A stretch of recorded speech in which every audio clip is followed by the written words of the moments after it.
Time to quit while we're ahead. Don't think like that. I will love you endlessly. If you don't believe, don't you be like that. I will love you forever. If you don't believe in me, yeah. You could be with anyone, I could be with anyone. You're here with me. You're here with me. You could be around, but You could be with anyone, I could be with anyone. You're here with me. You're here with me. You could be around, but you could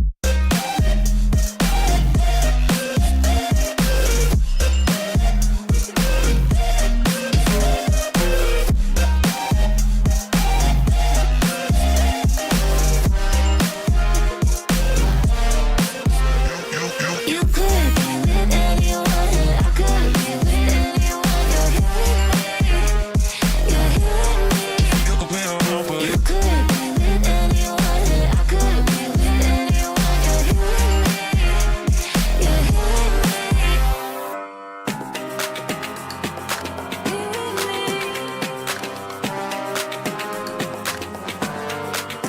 Said, don't you think like that. I will love you endlessly.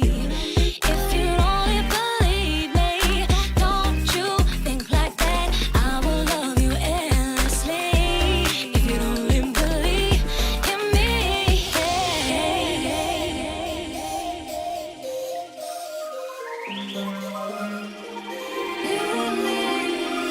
you could be with anyone, I could be with anyone. You're here with me. You're here with me. You could be around, but You could be with anyone, I could be with anyone. You're here with me. You're here with me.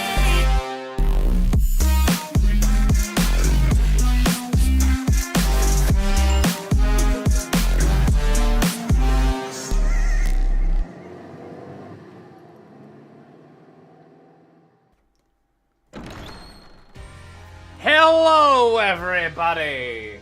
Welcome back once and for all. Who knows? Maybe. Maybe. Hello, John. What's good in the house? We're back with Apollo Justice Ace Attorney Trilogy. The final case, I believe. Like, I mean, yeah, tournament for tomorrow is case 5, but, like, I don't know. I missed last stream, but here I am. Now, we'll fall asleep mid-stream. Absolutely. That is expected and understood, Erms. How's it going, Hermes? With that name. Yes. Trez DLC. Like, I'll be honest. I am so far not enthusiastic about trying the DLC. I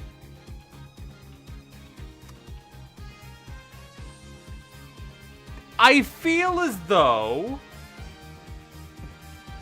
there's nothing really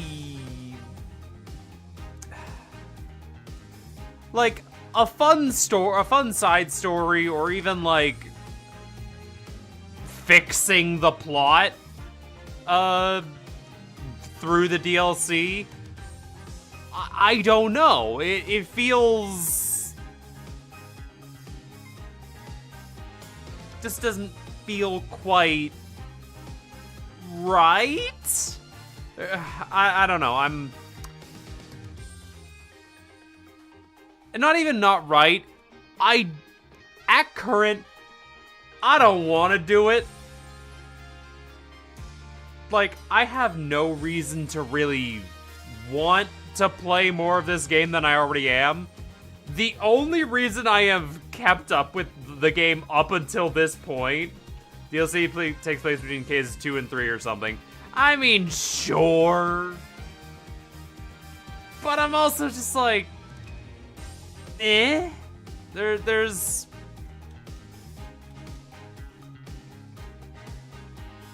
I don't know. It's not a bad case, your choice. It's not a bad case, your choice. I mean, I've been hearing that a lot lately, and like, I have wanted to give these writers the biggest benefit of the doubt I possibly could going into this. And despite them obviously improving, despite whatever fucking circumstances are happening, it just hasn't really been as good as some other cases. Like, unironically, I think I enjoy fucking... After Turnabout Furry, anything feels like a good case to me. I think the biggest problem is that Turnabout Furry ruined my goodwill. The game has yet to really prove that it's worthy of getting that goodwill back. And I think that's the biggest issue here, is that I would love to just say, like, good game, good video, whatever, but, like, I can't turn off my brain and just be like, yeah, Phoenix Edgeworth, they're doing the it's fucking Pearl, look, she's grown up. Like, I got a kick out of Pearl being a little bit taller, but, like, I don't know. There's always just been that it factor in all of these cases that I felt like has been missing. The secret sauce or the spice that's like, it's not right. I'm putting the food in my mouth and a Pearl grew a total of 3 centimeters and still acts like a 12-year-old. I mean, yes, because they don't actually know how to advance these characters in time at all. Don't know where that came from, but okay. But like, Pearl is the exact same character as... She feels like a caricature? Because the last time we saw Pearl was in A Bridge to Turnabout, right?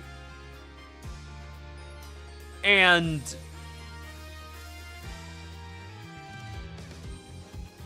did no one tell her about her mother? Like,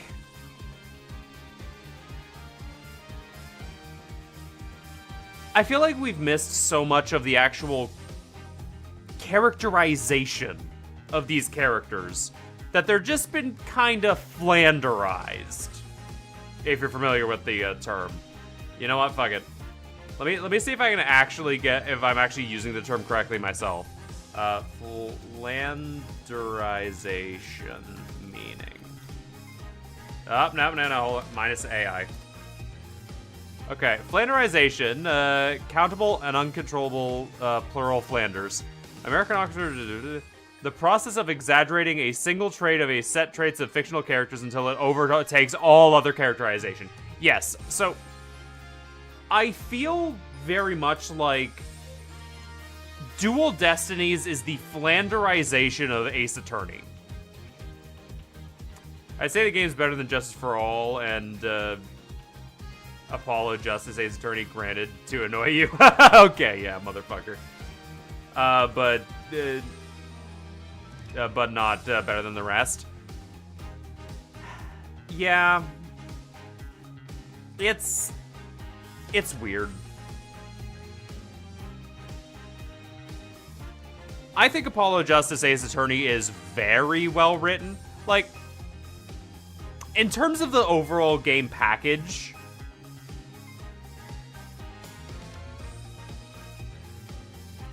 the script and the actual, like, core narrative are the weakest parts of this whole game.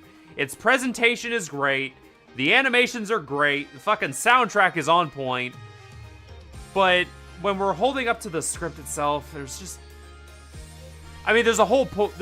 there is a reason why I have, like, been making notes on notes on notes about this game to be like, I can do it better.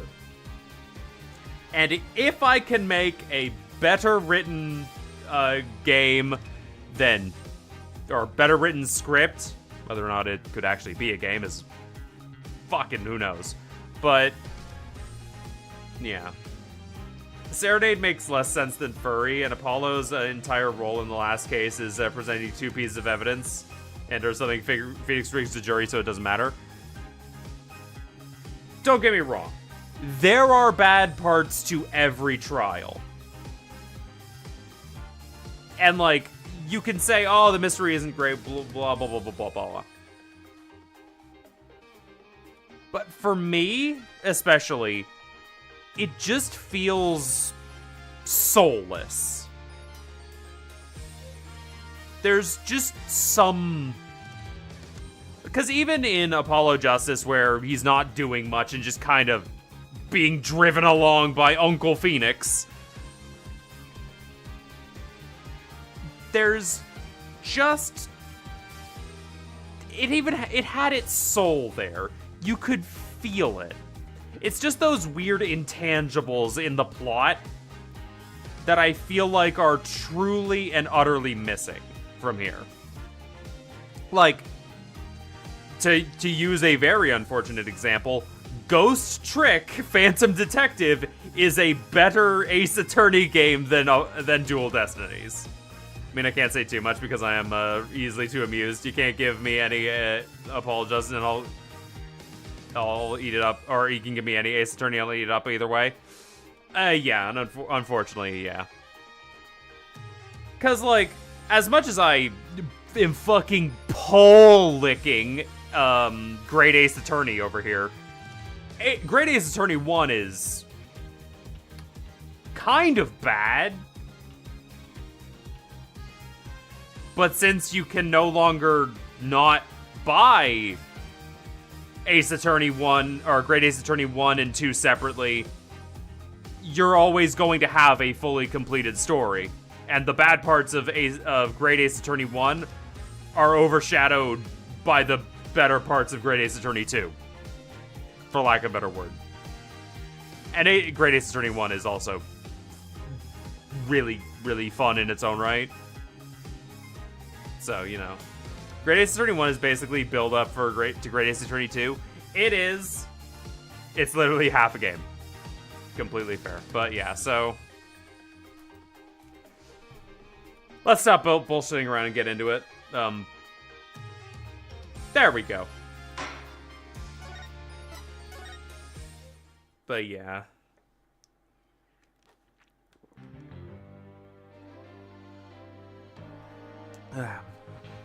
Also, I don't know why the fuck they brought Edgeworth back. Legitimately, besides nostalgia pandering, why the fuck is Edgeworth here? Say Booty Bobo Turn Tomorrow is it's a good ass name. It's a good ass name. Fan service, I mean, yes. Doi. Witness, state your name and occupation. My name is not Witness. My name is Ponko. Yes, I realize that, but when you are the witness stand, you are the witness. No, I am not. I am Ponko. Say it with me. Ponko. Why did your character change? Between the last time I saw you and now. You never got mad before.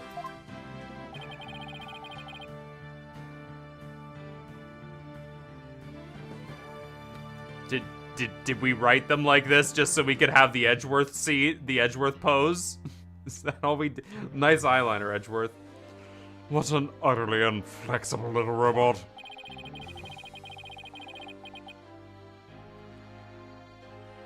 You're the last person who should be calling anyone inflexible. You remind me of my grandchild who just made me so babe. Oh, how precious. Alright, Punko, I'm going to ask you some questions. Questions? You have questions? Hooray! What are your questions? Poor Edgeworth can't go one trial without failing to get a name and occupation. That is almost accurate, yes. You know what? Here, I will give you this. There is not a single character in this game that is as interesting as fucking, I was gonna give them the, you know what? I'll give them a half-decent one for this one instead of the hard-to-reach fruit. I'll do the low-hanging fruit. Baron von Zeeks is a much more interesting and engaging character than any of these fuckers have been. And that's not counting fucking the rest of the Great Ace Attorney cast. Need we even discuss fucking Herlock Sholmes? And how he fucks with us for 2 games straight? Motherfucker fanfiction a gravity manipulation device over a bomb. Oh my god.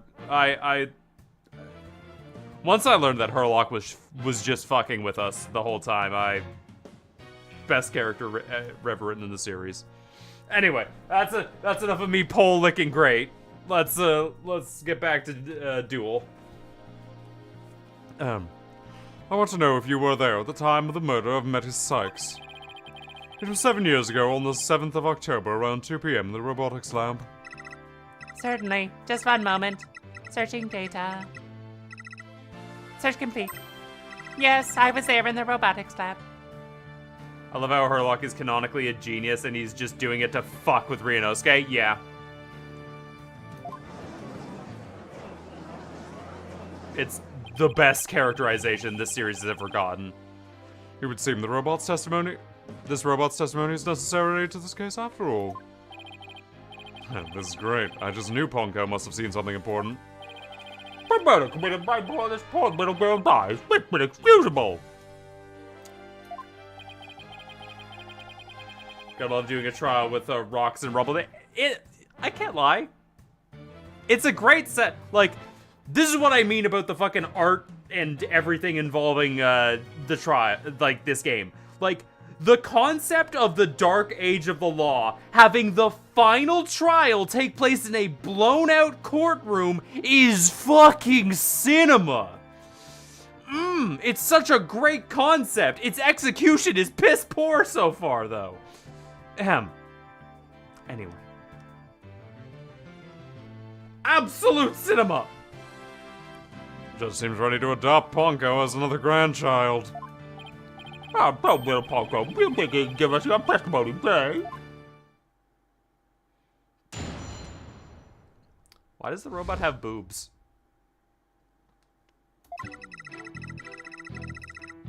I went to the robotics lab around about 2 p.m. for my regular recharge. Just as I was about to charge up, Athena came in and hugged Mommy Metis. And then Mommy Metis fell down. After that, I was recharging, so I don't know anything. After I charged up, I was cleaning the room, and Mr. Simon came in. And then an error occurred. There is no data after this point. Well, that sounds like it was without question, I believe. But it doesn't appear that it solved the actual moment of the murder. I disagree. This testimony shows that the defendant did indeed commit the crime. What? At the end of the day, we mustn't forget that this witness is still a machine. Being a robot, its understanding and capacity to express itself are limited. So, what are you projecting? The witness's statements need to be interpreted. For example, the term hugged and then later fell down. Adults don't usually fall down after being hugged by a child. Well, they don't, but... Yes, what this witness's statements are telling us is that the defendant stabbed the victim with the murder weapon during the moment.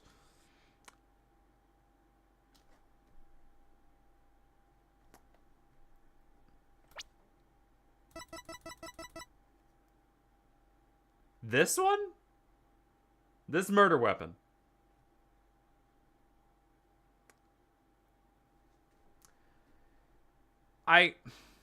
Listen, I don't want to be that much of a pedantic ass. Yes, I fucking do! Alright, so, if we're going to judge this on the same standards as the rest of the Ace Attorney series, Phoenix, at this point, should very thoroughly point out that, hey, how the fuck did a child take the katana and stab her mother with it with enough force to kill her? If we're gonna take Turnabout Serenade, or whatever the fuck Case 3 of Apollo Justice was, and be like, yo, I don't think it was physically possible for, what's the small child's name, to shoot the guy with a gun that size and that caliber, we're suspending our disbelief a lot and assuming that, or at least Edgeworth, Phoenix, and all them are suspending their disbelief a lot if that doesn't get addressed, that the katana is fucking massive. What? That should have been an objection. Before Miss Sykes hugged Dr. Sykes, did the two of them converse? Yes, they did. They spoke to each other very loudly, but I don't know what they said. Athena's usually so quiet. I was surprised. Spoke very loudly. We can interpret this as to mean they argued. Might be, but after he blocked me, but then the victim fell down. Might be, that sounds like reasonable interpretation.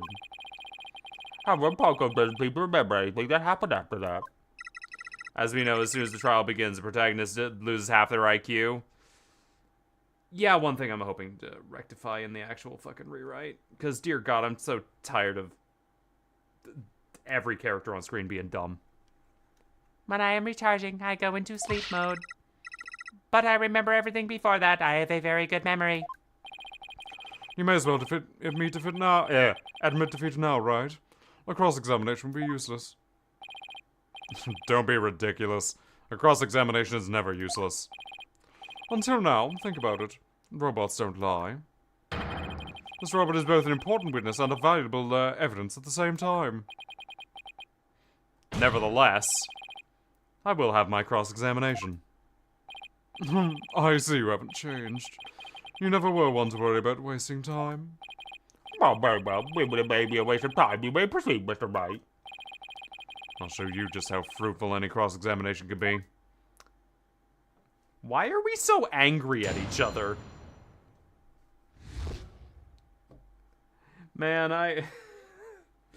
I'm just remembering back to when we took care of fucking Electric Hair Man with Edgeworth. Like, the back and forth we had there was so nice. Hold it! Your regular recharge? What is that exactly? I have to refill my battery's power or else I stop working. I go to the lab to do that. So that recharging occurred around 2 p.m., around the time of the murder? That's right. I go there every day around 2 p.m.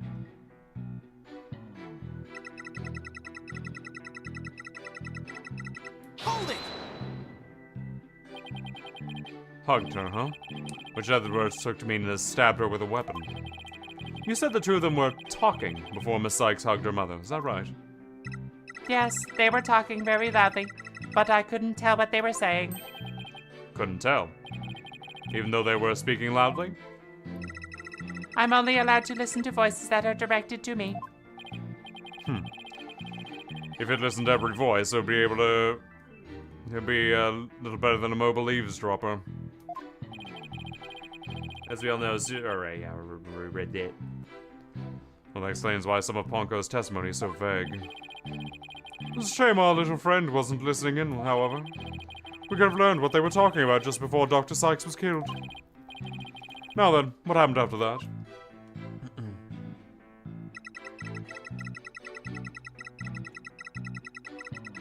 Hold it! I don't want to delve too deeply here, but... Could you tell us how the victim appeared and acted at that moment? Mommy Metis was very surprised when she was hugged. I heard her heart pound. Her heart? That's right, have you forgotten about this document we found in the robotics lab? These robots have a heartbeat detection system. Now he mentions it, I do remember reading something like that before. Yep, they can do that. Wait a minute. That means... Dr. Sykes really did die at this moment. Pongo, how was Dr. Sykes after she fell down? Could you still hear the sound of her heartbeat? Let's see. The moment she fell, her heart was pounding. After that, I don't know. I started recharging just then. Of all the lucky timing, if you had heard anything after that, could have possibly proven that the hug wasn't actually the moment of the murder. I am very sorry. I am afraid I don't know. I am very sorry. The robot is designed to go into sleep mode automatically, so it can't be helped. But it does appear it detected an increasing heart rate at the moment of the stabbing. After Mommy Metis' heart started pounding in surprise, she fell by the window. It was the round window, the workbench in the side room. A workbench, huh? Pongo must be talking about the table to the right of where that giant robot is now. Sleepy robot. Is there something critical in Pongo's statement just now? Yeah, of course there is. The fact that her heart was beating. Your Honor, I believe this statement is critical. Like to be added to her testimony. Very well. Pongo, would you please add that statement to your testimony? That's a good little girl. That's cute. Mommy Metis fell down near the round window on the workbench side of the room. That's a contradiction. We have a contradiction! Phoenix!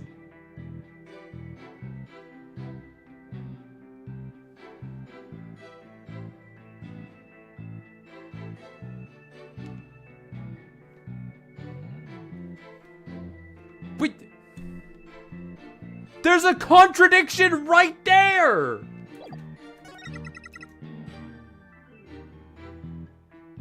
I mean, there's two here. But like, what?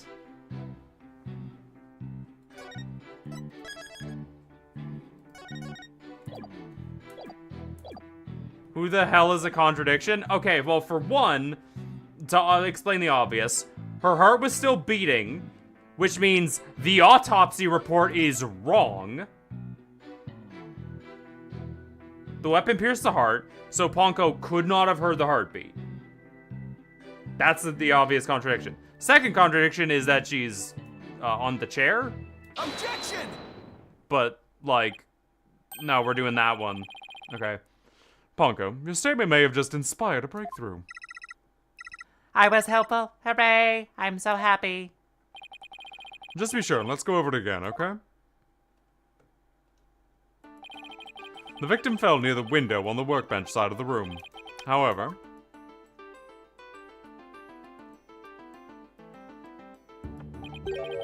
her body was discovered on the operating table. But the operating table and the workbench are two different locations. Exactly, Your Honor. We've just learned of a new crucial fact. What could explain the two very different locations of the body? I'll tell you what.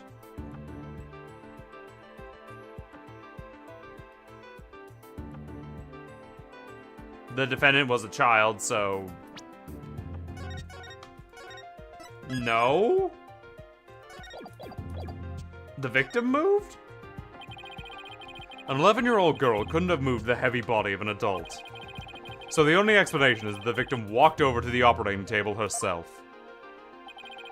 In other words, what Pongo observed near the workbench couldn't have possibly been the moment of the murder. Oh, I believe to hear that. But the murder was committed in front of little Pongo here. Yes, as we all just heard in the testimony, Miss Sykes hugged her mother. Nothing more. Objection! Look at the hand pose, Mr. Wright. Yeah. Also, Jesus Christ, that is so stiff. Right. It's been 8 years, but you're still just as green as ever. Green? I can't recall ever seeing Mr. Wright anything but a blue soup. Hey, blue's my favorite color. What can I say? If the defendant couldn't move the body herself, then she could have had it moved for her. Moved for her? But Miss Sykes and Dr. Sykes were the only ones there. I agree, since the robot is equipped with a heartbeat detection system. It would have been aware of another person's presence if someone had been there. We can therefore conclude that the defendant and the victim were the only ones present. But then who do you suggest moved the body? Oh, don't you know it's in the nature of the robot to help people do things? Miss Ponko, allow me to ask you a question. My name is Ponko. Say it with me, Ponko. I believe you said you were cleaning up after Dr. Sykes fell down. Did you happen to move something large onto the operating table? Yes, I did. Athena asked me to. Athena asked you to. What did you move, little Ponko? I don't know. Unless something goes an ID tag, I can't tell what it is. Convenient.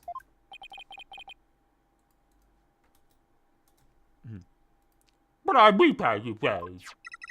Yes, a tag with a barcode on it. We robots scan them to tell us what a thing is. That paper in the lab did mention something about that. Recognize people by scanning their spacesuits or uniform jacket ID tag, it said. Oh, so it would appear that Miss Ponko here can't identify what it moved. My name is Ponko. Genius conscious robot can't identify stuff without a barcode, except they can! They can clearly fucking recognize people by scanning their facial. Can also recognize a person's facial features once the face has been registered. Are you saying you never registered fucking your creator? Why? You can recognize faces! You would have known what it is! But we humans have the power to imagine what it was, do we not? Well, we do. Well, I do at the very least. Miss Panko. He's doing this deliberately now. He's having fun. On the defendant's command, you moved the body onto the operating table. Yeah.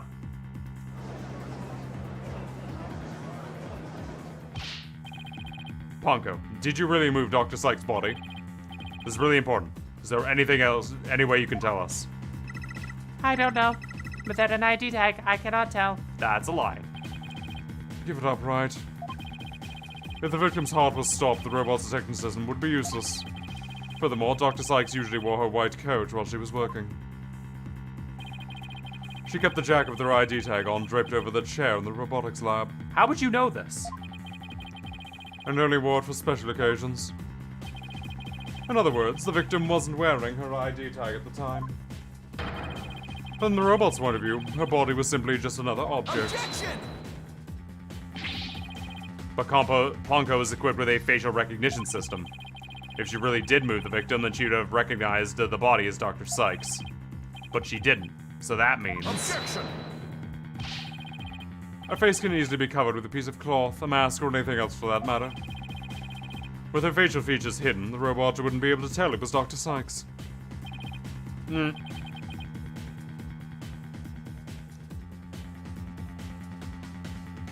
Oh, come on, Phoenix. You can clap back with, are you really saying that an 8-year-old had fucking a predisposition to kill her mother that thoroughly?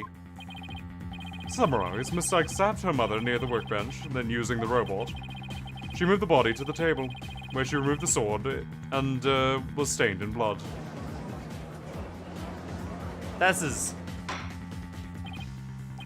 Yeah, okay. But the case by question. Why did the defendant move the body onto the operating table in the first place? You want a reason? Very well. What? You can't possibly have that explanation. How the hell did Ponko move the body without knowing what shape it was? You can't pick up a body like you would pick up a box. Yes. Also true. Your emotions blind you to the truth. You could learn a lot from our robot friends. Calm and rational thought. It'll open your eyes to the truth in front of you, Mr. Wright. As the robot keeps raging at you getting their name wrong. Now then, do you remember the operating table's special feature? I believe I read that robots can be assembled and disassembled there. Isn't that right? That's right. And the defendant, who was just a child at the time, The table was like a magic box that could make robots appear or disappear in seconds. But in the end, my mum just put her on the operating table and fixed her in a flash. I was so impressed by what my mum did. I even asked her if she would put me on the table and fix me if I ever got hurt. It looked like just like magic to me, what she could do. You can't possibly be suggesting. This young, sheltered girl had a difficult time distinguishing robots from people. We'll take a look at Ponko's arm. It's Humans and machines can feel the same way people do. What a horrible lying mistake. Reminds me of my own grandchild. No way. I refuse to believe it. Miss Sykes made a childish and naive and cruel mistake. She thought that if a robot could be disassembled and vanish without a trace. Prosecutor Redbird! But we are both the way what I think you are. Try to imagine you murder as delicately as you can. With all due respect, Your Honor, all I can do is present the truth as it stands. The reason the defendant moved the victim's body to the operating table... Hold it! No, don't say another word. Just stop. Why? Was to dismantle the evidence so that she could get away with her crime. That can't be.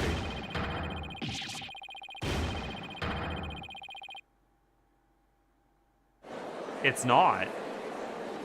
That's stupid.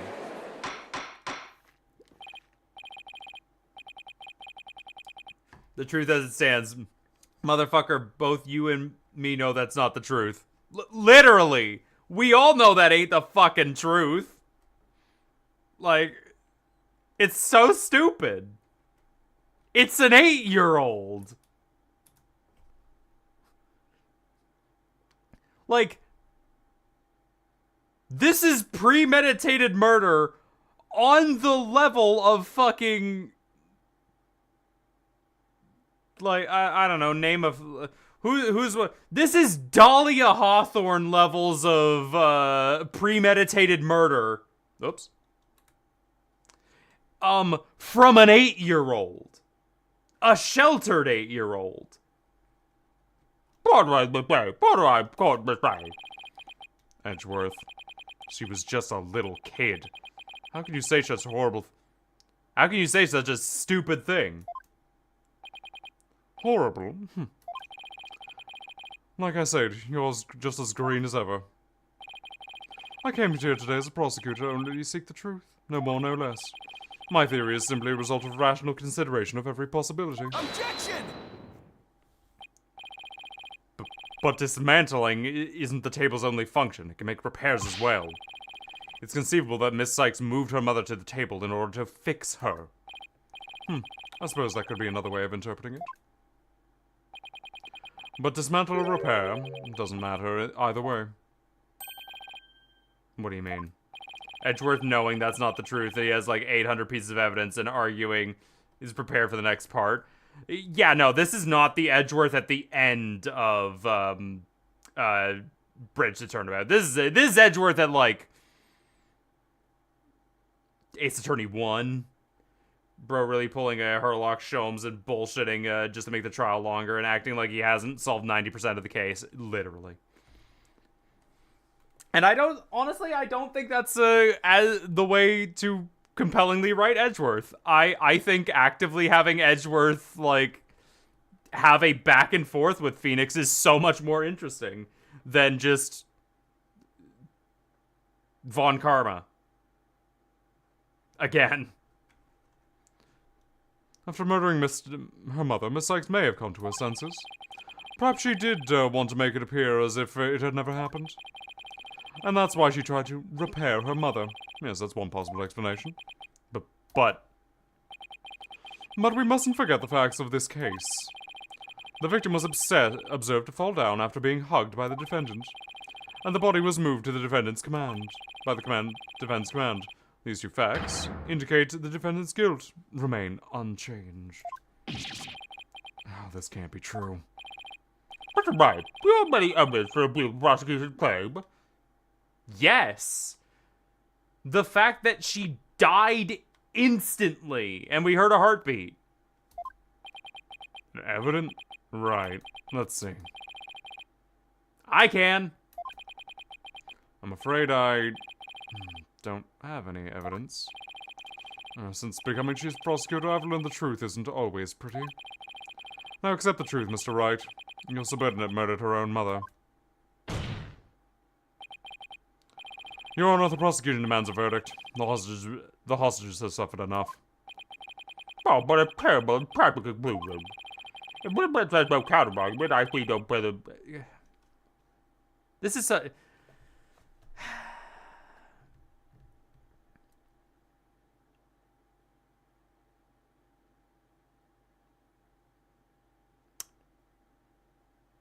There is actively... I can see it. Which argument seems solid enough, but... There's no way Athena could have ever done anything like that. What do I do? Must be something. But I can't think of a single thing. I swear to God, if Mia shows up, I'm going to be fucking mad. Okay, you know what? Hey, cool. Why did they not use Blackwell's objection? Prosecutor Blackwell! Oh, is this fast you are concluding here? I could die from laughter. Prosecutor Blackwell, what are you talking about? I see no need to further prolong this trial. How has the judge not learned to saying anything will further prolong the trial? Yep. What I'm talking about is that your argument is based on an entirely false premise. Go on. We're listening. This be the miracle I need. But what is Prosecutor Blackwell trying to pull here? 7 years. For the 7 long years. This case has been on my mind. Not for an instant did I not think of it. I'm the one who killed my mentor. And don't you think you can alter that fact now? Your boldness, I will take the stand and I will won't take no for an answer. But of course, Prosecutor Blackwell, please go ahead.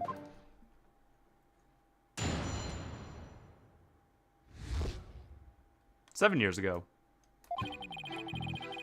I went to the Cosmos Space Center with the intention of killing Dr. Sykes. But when I got to the robotics lab, I found Athena there instead. I would not be swayed from my purpose, so I waited for Dr. Sykes to return. And then I committed the act. How cathartic it was.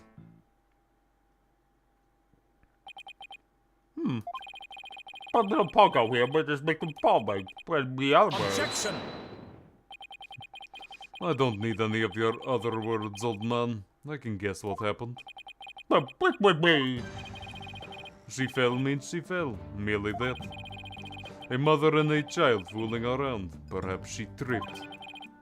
Not that it matters. When I entered the lab, there was no trace of Dr. Sykes to be seen. There was no dead body either, of course. Meaning she must have left the room. So, the murder occurred after the time period Poco described in her testimony. You should hardly take stock in the words of a wind-up toy. Objection! Then, how do you explain the fact that the defendant had the robots move something? Athena was always tinkering with the robots on the operating table to amuse herself. She always had Ponko move the heavy ones for her. Oh, that day was no different. Ponko moved a heavy robot for Athena. This is awful. What he's saying seems to make sense, and yet... Objection! Prosecutor Blackwell, are you trying, even now, to turn away from the truth? Do you realize we could bring the Dark Age of Law to a close today? We can't, and we're not going to. It physically can't happen. Objection! Oh, you expect too much from me. I'm just a murderer beyond redemption. Why won't you just let me go so I can settle down in hell? Prosecutor Blackwell's execution is tomorrow. If the truth doesn't come out now, it's all over.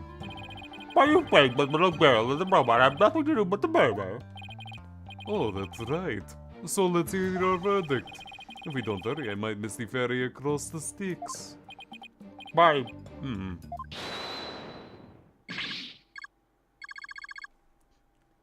Don't you dare, Judge.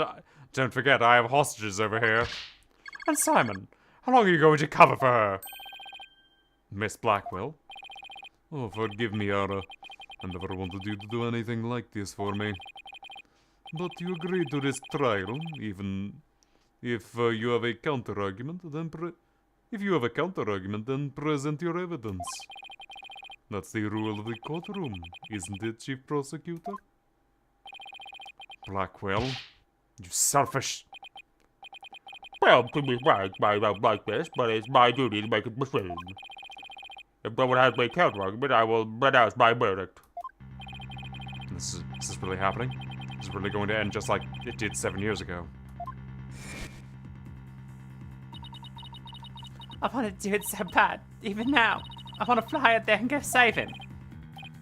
No, I can't tell her. I'm not gonna lie to Athena. You selfish... He says the guy putting his life on the line for Athena. Yep. If I can prove Prosecutor Blackwell's innocence in this trial, I don't think Athena will ever forgive me. I can't let this happen.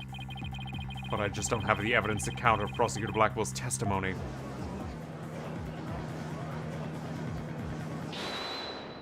How many fuckers are coming into the woodwork? Apollo, is that you?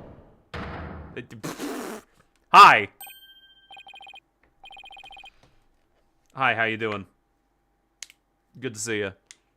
Athena, what are you doing? Are you feeling okay? I can hear it. I can hear the voice of his heart. He's hiding something. If he really is, I could sure use Athena's help here. She should be in handcuffs. It would be really funny. Her power might just be the thing to get us through this. Objection! Sykes, Domo. No need for you to shine in here. Just accept that you're innocent. Objection!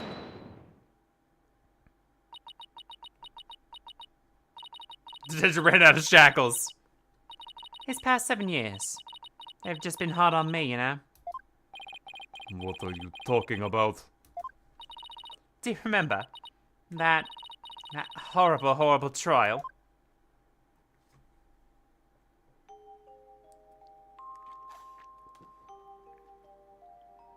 Please, you have to listen to me.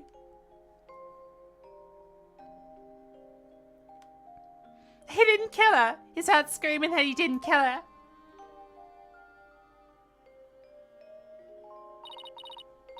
Even now, every time I stand in the courtroom, it comes back to haunt me.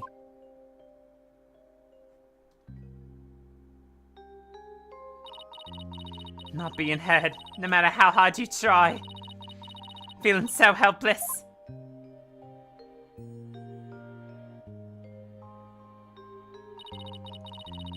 Caught on people's stares, so scared that it feels like your chest is in a vice. I'm terrified of the courtrooms. I want to run out that door even now.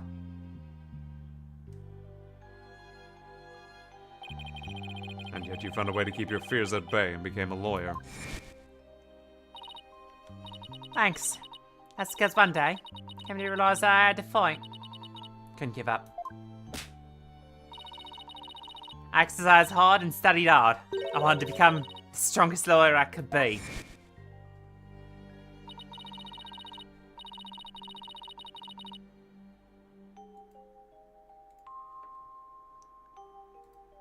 This day finally came.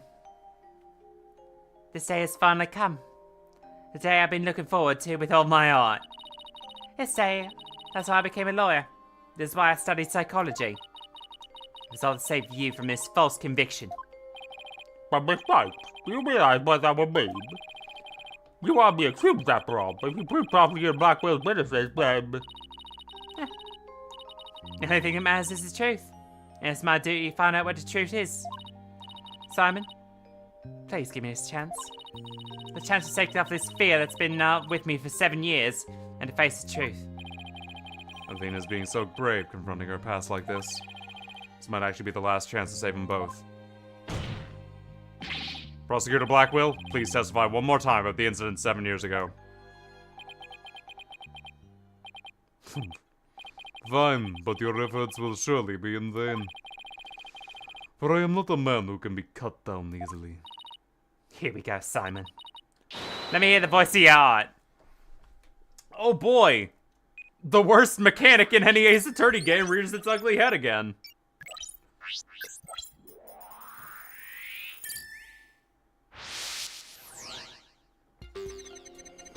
I went to the Cosmos Space Center with the intention of killing Dr. Sykes. But when I got to the robotics lab, I found Athena there instead. This fucking Athena picture! I would not be swayed from my purpose, so I waited for Dr. Sykes to return. And then I committed the act. How cathartic it was. Why are you happy? Why are you happy about, like, waiting? Nope, okay. When we view your emotions alongside your testimony, we find an unexpected emotion. Wait a minute.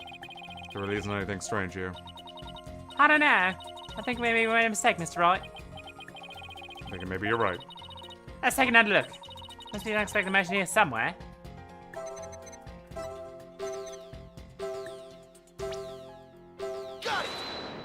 Okay, there it was. This feeling of happiness. Even though the person you were looking for wasn't there, you felt happy. Why is that?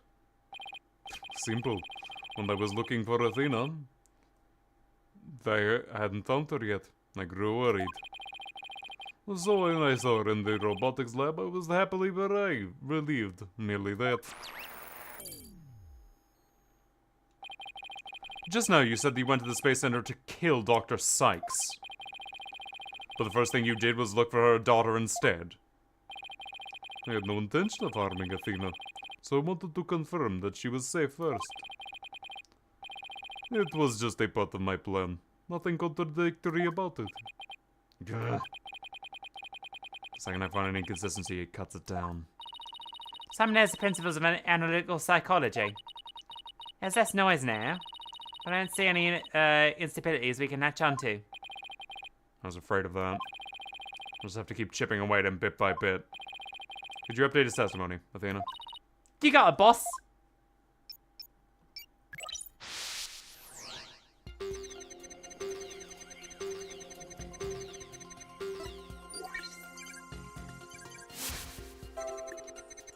When I found Athena in the robotics lab, I was relieved.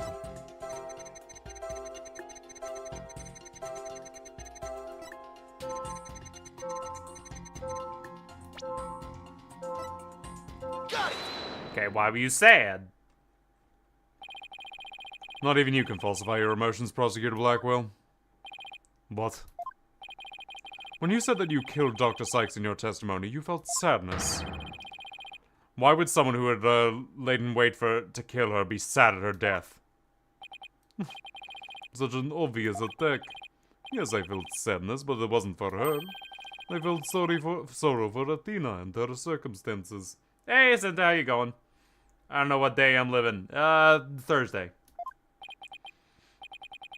Gah. He can't be talking about that, can he?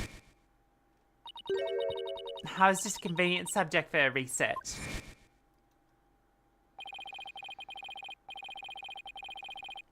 Dr. Sykes was so intent on her research, she forced her daughter to undergo experiments.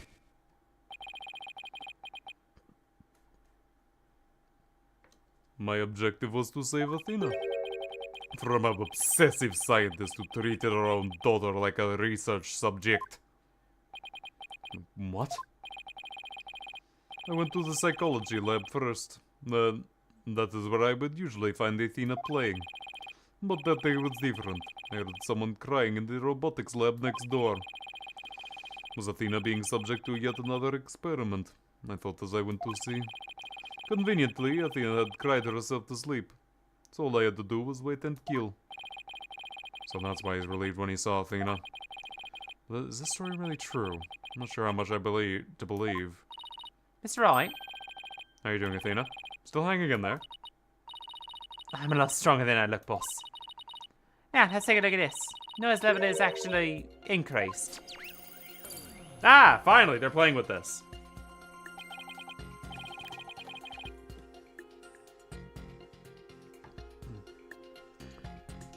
It went up. Never seen to do that before.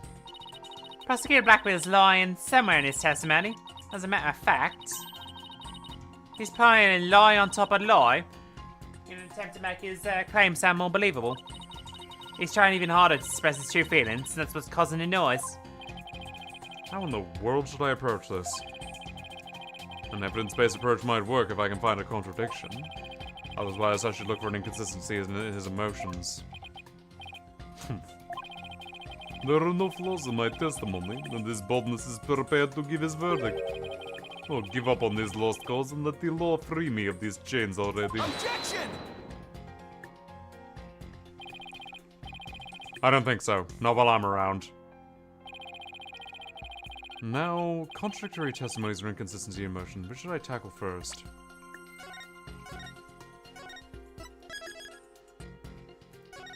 Yep. His emotions. Okay, let's look for inconsistent emotions. Got it, boss. But if you want to try looking for a contradictory statement instead, just let me know. I can easily switch over.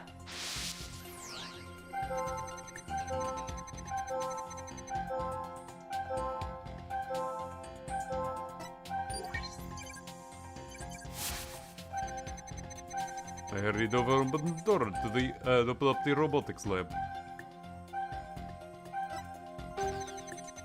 Before I could lead Athena out of my curse, luck, Dr. Sykes came in. I refused to hand Athena over, so I had no choice but to kill my own mentor.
Okay, he's not sad by this.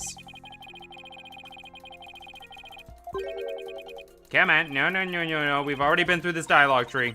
I don't know, but I think I'm making a mistake, Mr. Wright. I think maybe you're right. Like, honestly, why is he not feeling happy about this? Nope, never mind. There's a reason he's not.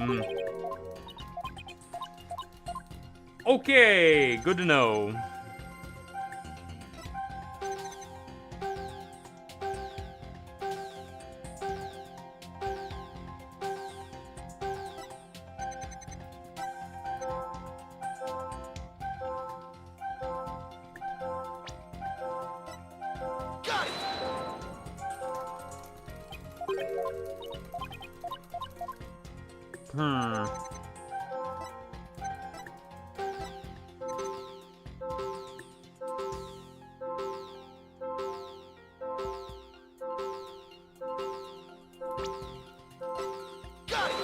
Nope, okay,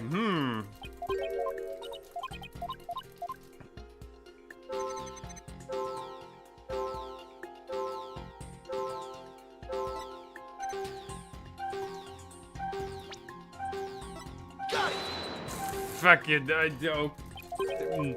maybe there's evidence, but I have no fucking idea. See anything unusual out of place mentioned, just point it out. Is it really inconsistency in his emotions, though? Well, you take a break and go back to looking for contradictory statements. Yeah, let's try his testimony. Okay, let's compare the testimony with the evidence one more time.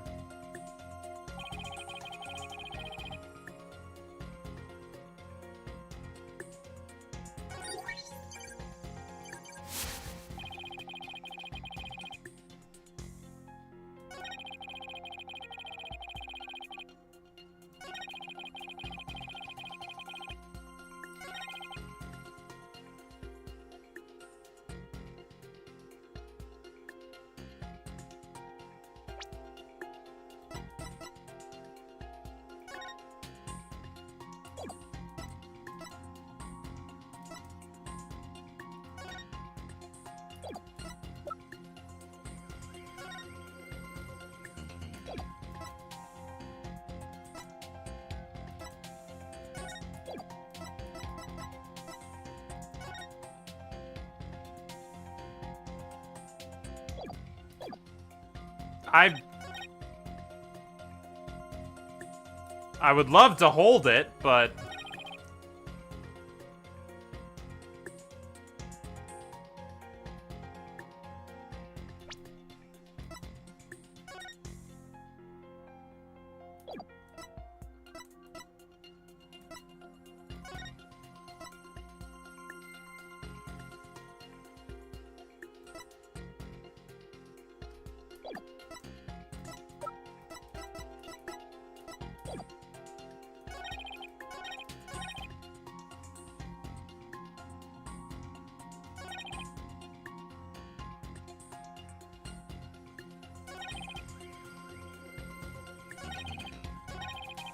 like, unironically, why was she crying?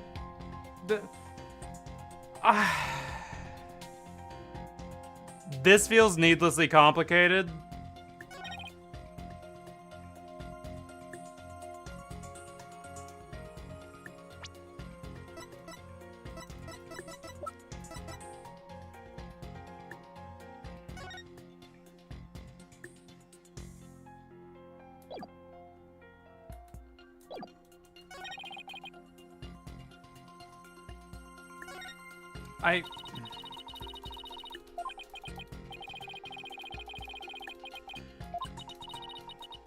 Mr. Roy, can't find any country. We tried looking at his. Let's try his emotions, because I have no fucking idea, dog.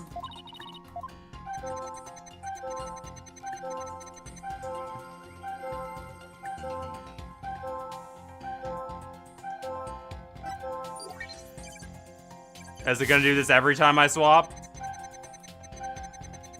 Why were you not sad? No.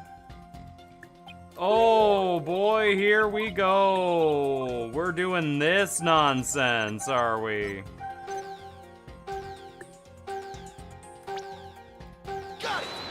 Yup. Mm-hmm.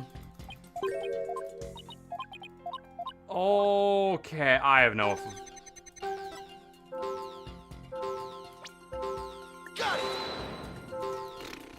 Yeah. I'm not even sure what the game is even asking me here. Like, I wanted to go. No, just press on like this. It's not even tough. It's. I still think he has an inconsistency motion. Let's press on.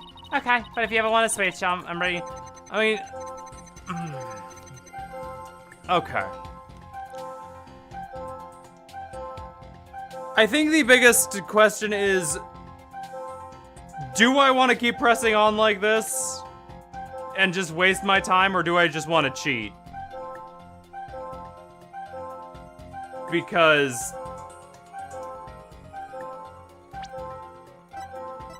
this is...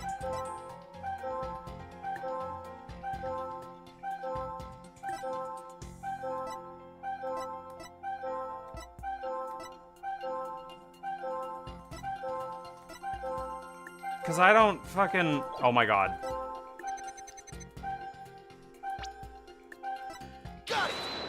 What?!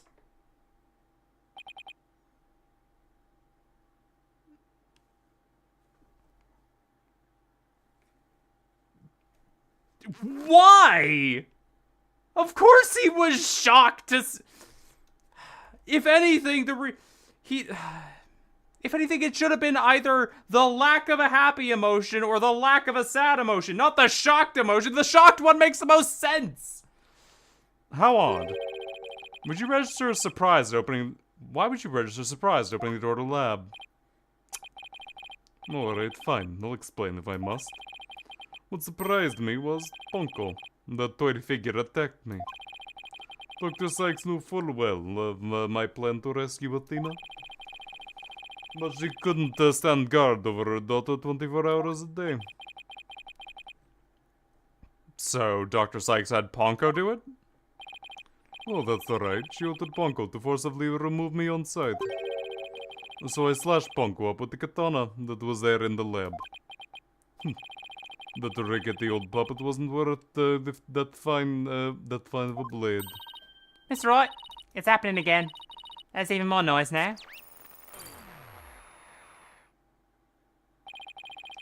Is that 100% now? What's going on here? When we find an opening, he covers it up with lies. And we'll never get rid of the noise at this rate. Pretty hard to keep telling coherent lies like that. His mind and will are really sharp and strong as a katana. Alright, what should I tackle first this time? His testimony. I think it might be an inconsistency as Prosecutor Blackwell's testimony. Alright, let's give it a thorough check then. When dread, I opened the door to robotics lab just then. Ponko attacked me. I retaliated by cutting it into pieces. So if I could let anything out there, or just my luck, Dr. Sykes came in, yeah. Okay, I think I know this one now.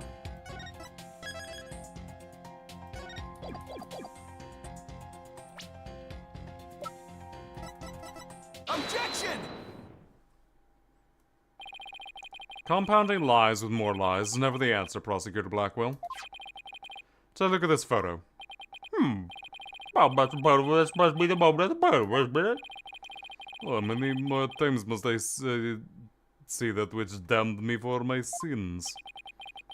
The ironic thing is, I think this is a picture is actually going to be your savior now.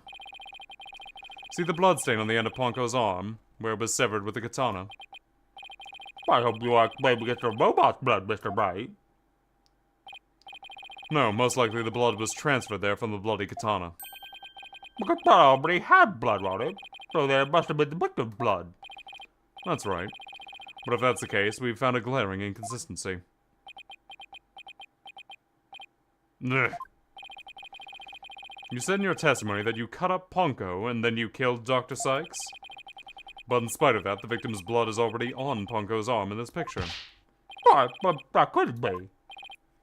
Exactly. In order for the blood to have been transferred from the sword to Ponko's arm, the victim must have been stabbed first before the robot was slashed. In other words, Prosecutor Blackwell, your entire testimony is nothing but a giant ball of lies. Go! Tell the court the truth, Prosecutor Blackwell, now. You have no idea what you're doing. His voice. So much discord. I'm hearing not just one or two, but a bunch of rampaging emotions here. It's hard to describe. It's like a violent whirlpool or something. Phoenix, right. You'll pay for this. Never have been forced to reveal so much.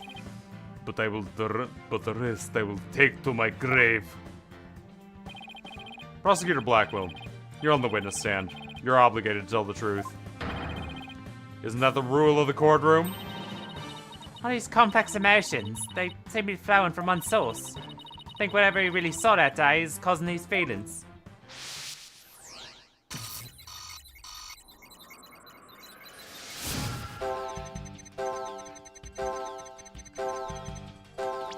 Jesus.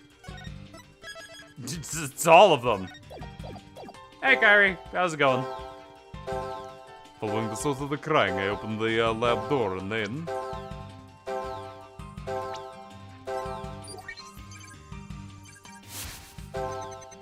I saw that terrible scene.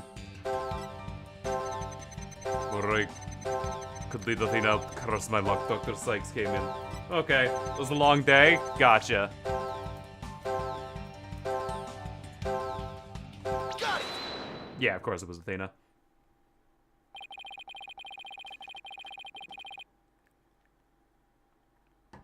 Well, you're home now. Wecklam back.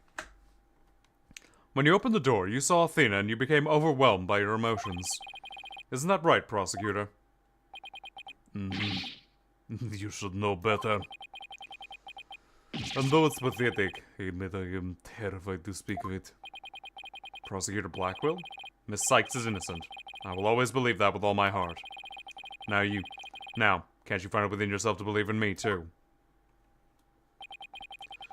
Athena is innocent, huh? Can you honestly say that you believe that to be true? I don't know. I give you my word. Now, tell me what you really saw when you opened the door. Curse you, Phoenix Wright! Yeah?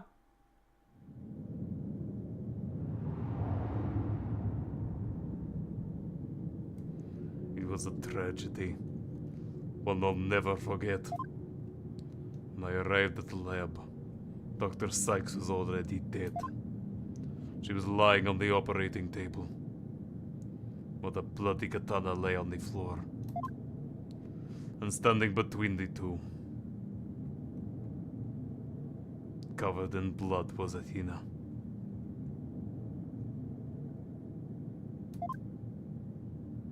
She smiled, with a far-off look in her eye, as sweetly as she said,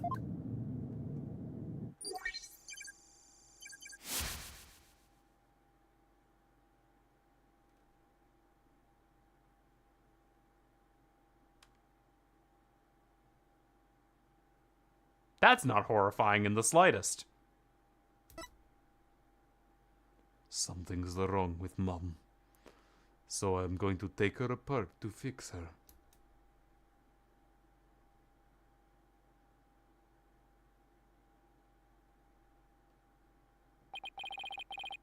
That's what I saw. And now you have it. The truth that you so desperately wanted. Spooky! That's a good moment. Unironically, very good moment. Now, Prosecutor Blackwell's finally tells the truth. This is what it is. It's beyond devastating. I tried to take my mother apart. I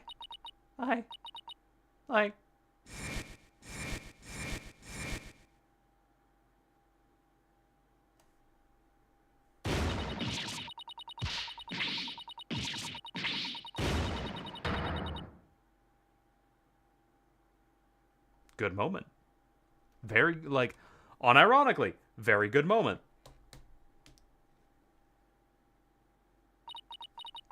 So it was me. I'm the one who killed my mother.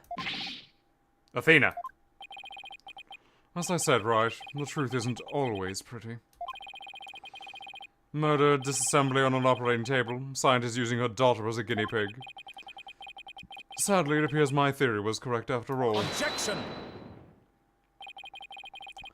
It's true that Athena didn't like her mother's research, but you dare cast aspirations on my mentor by claiming Athena was used in such a manner? Dr. Sykes could be awkward with people, but she loved her daughter with all her heart. She loved me. Your mother hated to see you suffer because you could hear the voices of people's hearts. She wanted you to be free of your pain, so she worked tirelessly on her research. Do you remember those headphones you hated so much?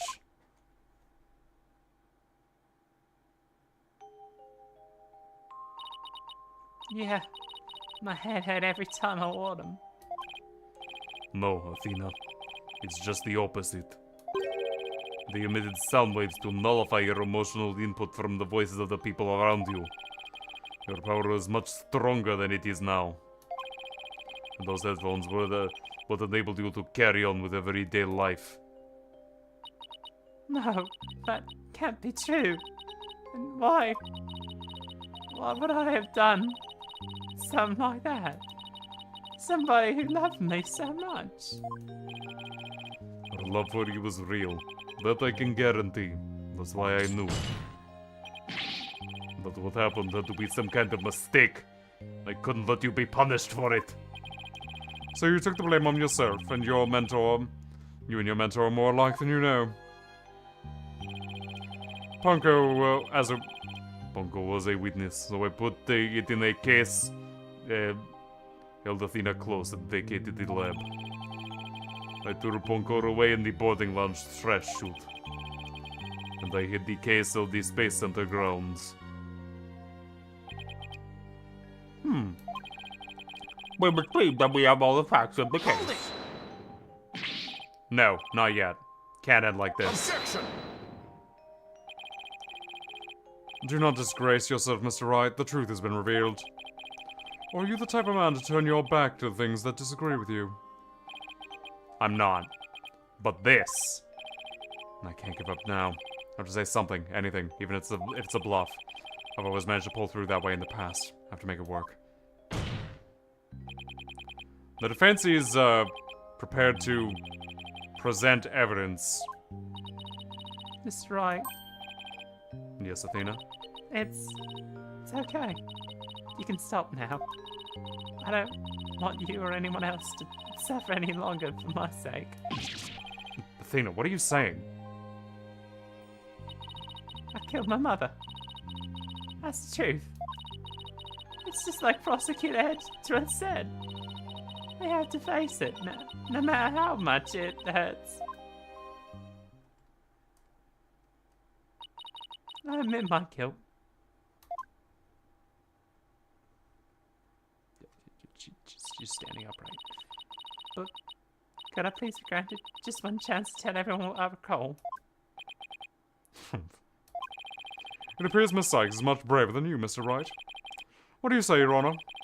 In light of her courage, will the court give Miss Sykes this opportunity to confess? Very well. Then if you would, please, take the stand, Miss Sykes.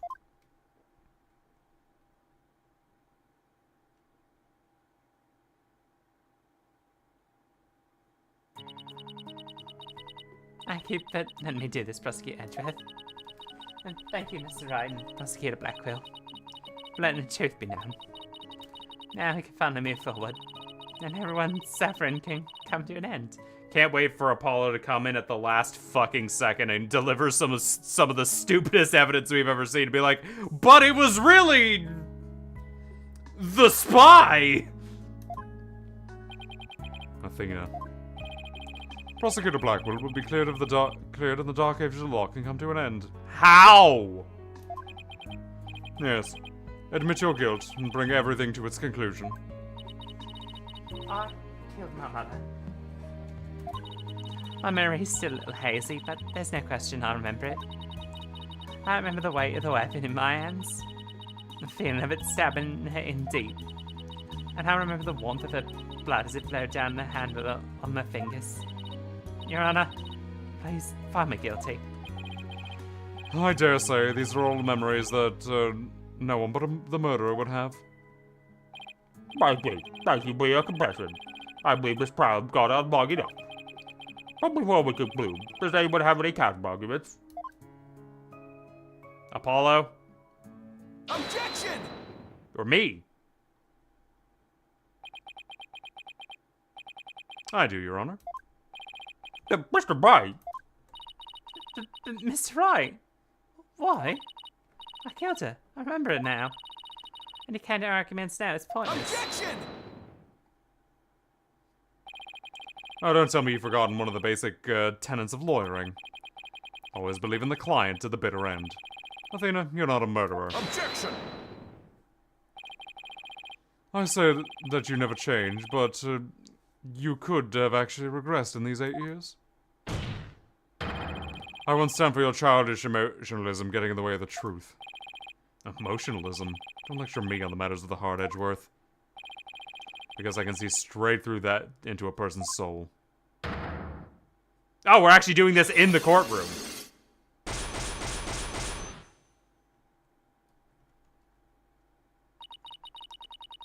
Do a little research.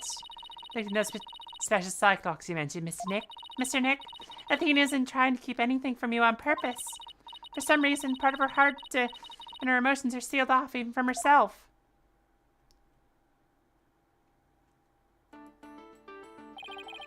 There's still a chance. Somewhere deep in Athena's heart.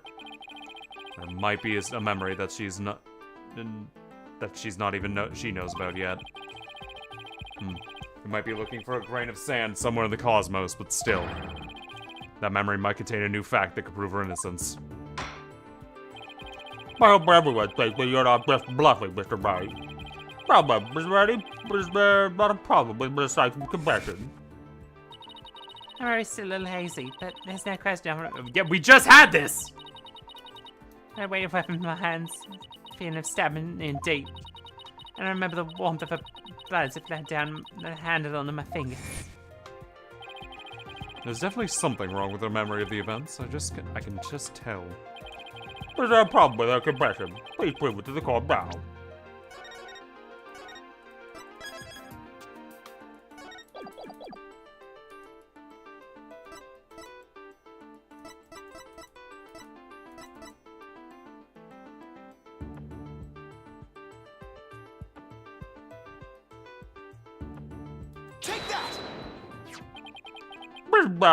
The katana was used to kill the victim, Mr. Wright. I respectfully and vehemently disagree, Your Honor. But I remember it! Hey, it just randomly popped up on my recommended. Can't stay for long since I have to go to sleep soon, but I hope you have a great day and evening. Hey, no problem. Thanks for coming by. Hope you enjoy yourself. And have a good evening. And whatever else is going wrong. It's that woman in the left there. That's who's going wrong. She's seen some shit. Maybe also this woman. Hand. Maybe also this woman. Right up here. This woman. Right up here. She's seen some shit. She knows. Anyway. But I remember holding the weapon and getting blood on my fingers. That's exactly my point. If blood really did get on your fingers while you were holding it, then there should be blood on the handle. But please focus on the handle of this sword. There's not a trace of blood on it. And therefore, there's clearly a contradiction of the facts. You're right. But, oh my! Objection! The defendant must have simply confused a portion of her memories. She mentioned it, she was hazy to begin with, and we can't mull over every minor detail. But she also said there's no question I remember it. A fact we can't ignore. In that case, why don't you explain this contradiction with her memory means? Well, yeah. Gladly. Just give me a sec to think of something. I want to say Athena didn't stab anyone, but she said she remembers the feeling of committing the act. Think, Phoenix, think.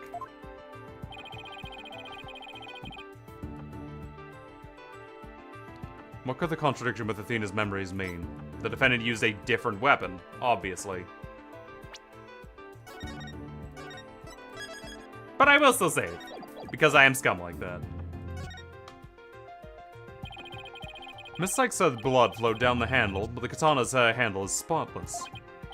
So, doesn't it follow that the defendant must have used a weapon other than the katana? What are you up to this time? This is it. This time I found just the thing to end Athena's nightmare for good. The weapon that took Dr. Sykes' life was the katana, that much is for sure. So if I can show the possibility that Athena didn't use the katana, it could help me prove her innocent. What different weapon you say?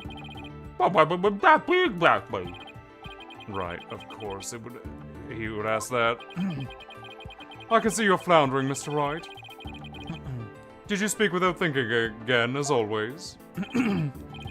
Does he do that? But I can't back down now. Not here. Not now. That's right, I did. Because it's so obvious it doesn't require any thought. What did you say?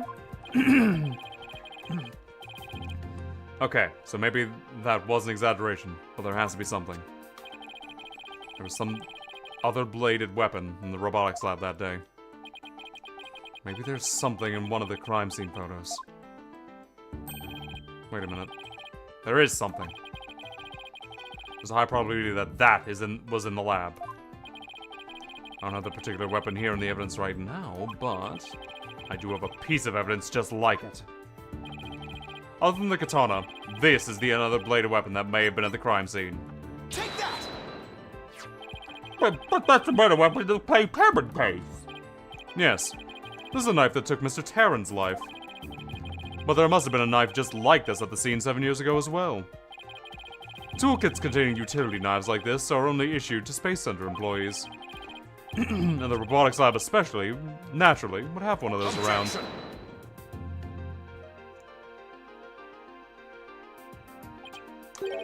But besides the katana, no other bladed weapon was found at the site. It was in the investigation report, if you didn't know. Of course I knew that. Once you told me just now. Then here's something else you already knew. There's a toolkit at the scene. But it didn't contain any blades. Here's a photo of its contents.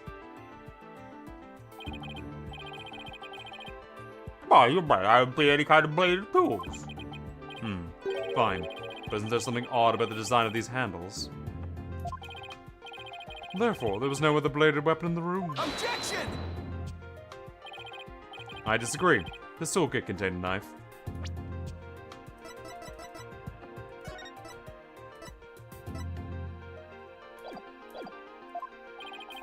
And what proof do you have of that? Oh, don't tell me your eye for art is failing you too, Mr. Edgeworth. You are the last person who should be criticizing my aesthetic sense. Well, simply want to go for one's ocular health. Please proceed, Mr. Bright. Notice that the handles of each of the tools have a sort of design on them. I believe that they do. What significance does that have? It's clear that one of the tools is missing from the kit. If we rearrange the tools into a specific pattern, we might be able to tell which part of the overall design is missing. Was that theory of yours a pitiful sense of aesthetic helped you come up with? Edgeworth, just let it go, man. Show the court then, if you would. What pattern design would you see if you rearranged the tools?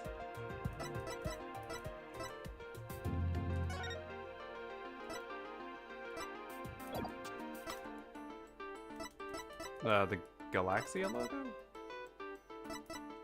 I don't know what the fuck it wants me to present here to promote the Galaxia logo. Or what the fuck this has to do with it. Take that! What design is supposed to represent? The Gaxa logo, Your Honor. It's printed on all the Space Center documents and pamphlets. As you're aware, Gaxia is the program that operates the Cosmos Space Center. Look at how proudly Gaxia logo shines in the sunlight above the entranceway. I really dig the stars and rockets motif it's got going on. Gaxia, huh? Isn't that the new name of the Federal Space R&D program? I think I see it now, but... Yes. With, just the tools showed in this photo, the red A part of the logo is missing. And this must be where the murder weapon from the Terran case comes into play. If we were to place the utility knife in the open slot,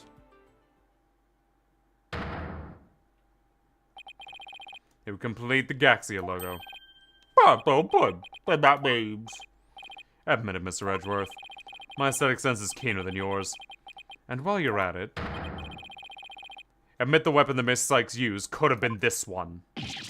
Yeah.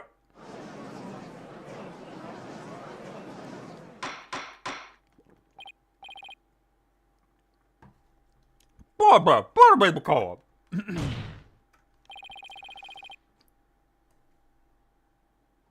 Wiki. Gyaksu is a portmanteau of Gyakutan, literally a turnabout, a partial title for the Ace Attorney series in Japan.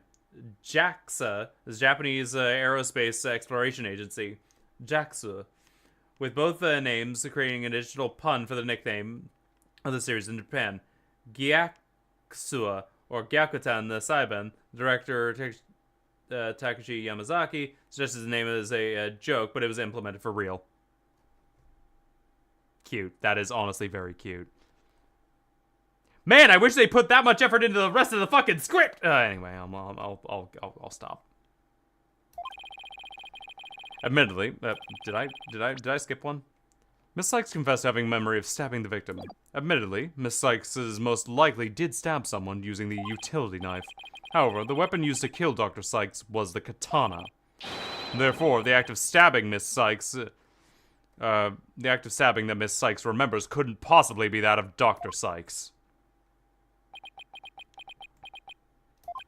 Very well. Let's suppose for a minute that Miss Sykes did use the utility knife. Tell me, how does that change anything? Come again. What if the katana was only being used as a decoy, to conceal the true murder weapon? What if the real weapon that took the victim's life was the utility knife? Don't be ridiculous, or are you changing the premise of your entire argument? I'm merely offering a hypothetical situation derived from your logic. Miss Sykes could have put the blood on the katana to make it look like the murder weapon, and concealed the knife on her personage until Blackwell carried her away. But we have a contradiction between Miss Sykes' memory and the evidence. If in fact the murder weapon is utility knife, then fate has dealt you a cruel hand. For you've just proven that the knife's existence to the rest of us with your own logic. Objection! The prosecution is attempting to lead the court. Objection!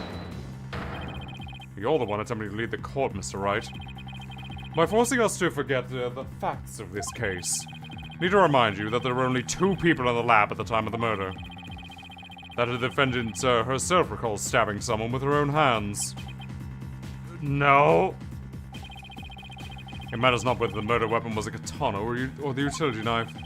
As long as you know that the victim and the defendant were the only ones there, you cannot escape the fact that it was Athena Sykes who killed her own mother. I don't believe it. Why? Why does this keep happening? Every time I find a contradiction, it vanishes into the suspicion, keeps coming back. It's almost as if... Now you're finally starting to get it. Your contradictions keep vanishing because the charge is true. And suspicion keeps coming back to the defendant because that's where it belongs. Phoenix Wright, when will you open your eyes and accept the truth?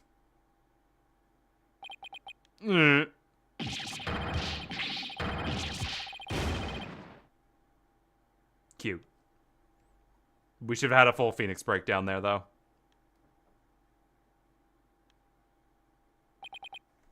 I don't want to believe it. It can't be true. But what if... What's the matter? You bought a good bite. I think you've done all you can do.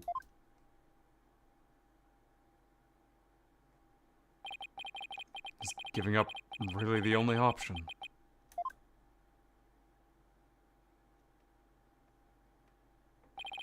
No. Snap out of it, Phoenix. What's the matter with you? Giving in to doubt. I can't look back. Forward is the only way to go. No, you ought to not yet. This isn't over yet. Honestly, good character exercise for Phoenix. Very good character exercise for Phoenix there. The fact that he bounced back that quickly shows his growth, and I like that. No, I'll leave it at the compliment. Right. I can't lose sight of what's important. I believe in Athena, and I'll always believe in her. To the very end. A defense lawyer never gives up on his client. I have to pick myself up and stand firm. Make the brain of yours work, Phoenix. If I don't see any way, I'll just have to go back and look for one. Time to rethink this case. Thoroughly. I can see the fact that Athena may have stabbed someone with a utility knife. This must have been what Ponko witnessed Athena's hug. Prosecutor Blackwell didn't see the knife at the scene, which means someone must have removed it from the lab before he arrived. Who could have taken the utility knife from the lab?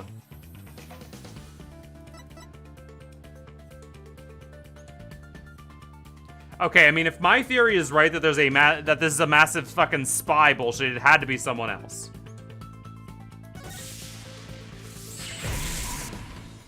Yeah, there you go. If I trust in Athena, and I have to conclude that there was a third person at the scene. According to Ponko's testimony, Athena and her mother were the only 2 there. So then how did this third person manage to escape Ponko's detection? I know. Third person... by...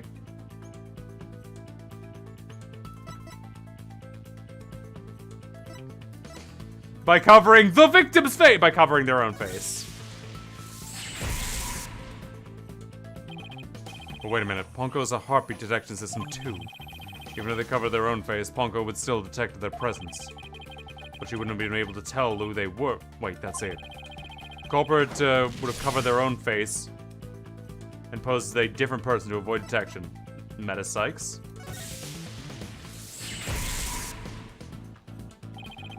If the culprit posed as the victim, that would explain why Ponko thought only she and Athena were there. And all they had to do was take advantage of Ponko's basic recognition features. The culprit used this in order to pose as the victim. Her jacket. The culprit could have posed as the victim by wearing her jacket with the ID tag on it. That still leaves a heartbeat detection system. How'd the culprit get around that? It wouldn't have worked if Ponko could detect the real Dr. Sykes' heartbeat too. Does that mean the real Dr. Sykes was already dead at the time? If that's the case, then who did Athena stab? The real culprit.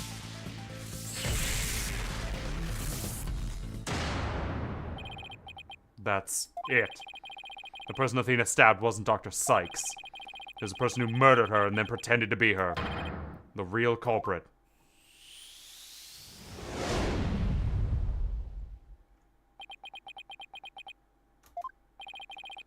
Now that Mr. Wright has finally finished thinking, let's bring this to a swift end. Please give us your verdict, Your Honor, so we can finally move onto hostage negotiations. Well, absolutely, my prosecutor Redworth. I hereby... I didn't say I was finished. I was only pausing for a second, before I realized something so shocking that I had to take a break to digest it. But now I know for a fact that Miss Sykes is innocent. But Ponko saw me. She witnessed the moment of the crime. Yes, Ponko did witness something. She saw the hug. In other words, the moment you used the utility knife. Red. But the person you stabbed wasn't your mother. What are you saying, Mr. Wright? The answer is simple. The person Miss Sykes stabbed Was a third person posing as Dr. Sykes. What? Objection! Do you really expect us to swallow that, Mr. Wright?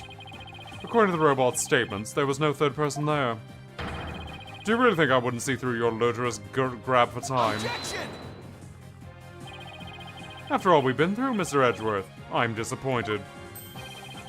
Don't you know by now that this is a smile of mine as I have absolute confidence? Oh, you make that pose all the time regardless of the facts.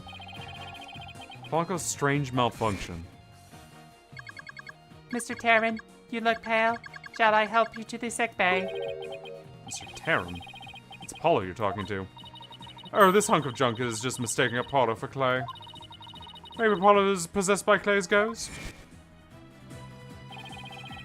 That was another case of mistaken identity caused by the jacket ID tag. All because Klonko couldn't read Apollo's facial features due to that eye patch.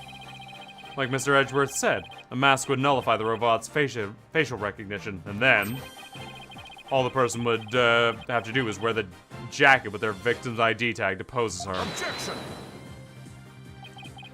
Of all the ridiculous theories, what good would a silly disguise like that do? Have you forgotten the robot also had a heartbeat detection system? If there was a third person at the scene, the robot would have detected them. I'm sorry, Mr. Edgeworth, but that doesn't count for much, I'm afraid. Because by that time, Dr. Sykes' heart had already stopped beating. What? But what does that mean? Yes, Your Honor. The person Mr. Sykes stabbed Is the third person who was posing as Dr. Sykes. Is her mother's real killer. But that's... I'm... Impossible!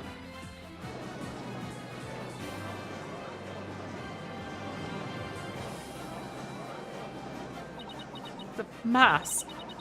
Person I stabbed was wearing a mask. What with call? Miss Wright, would you say something? A mask. Yeah, I remember it. Ah, Athena, what is it? I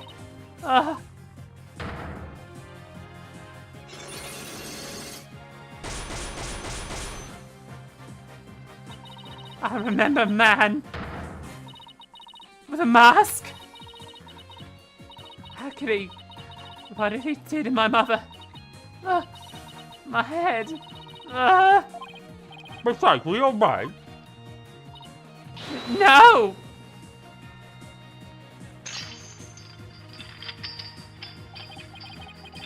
The black cyclocks. They're breaking.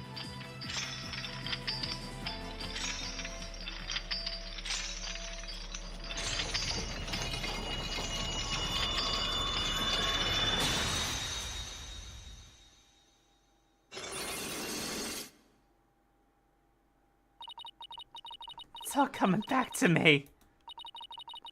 Everything that happened that day, my mother was murdered.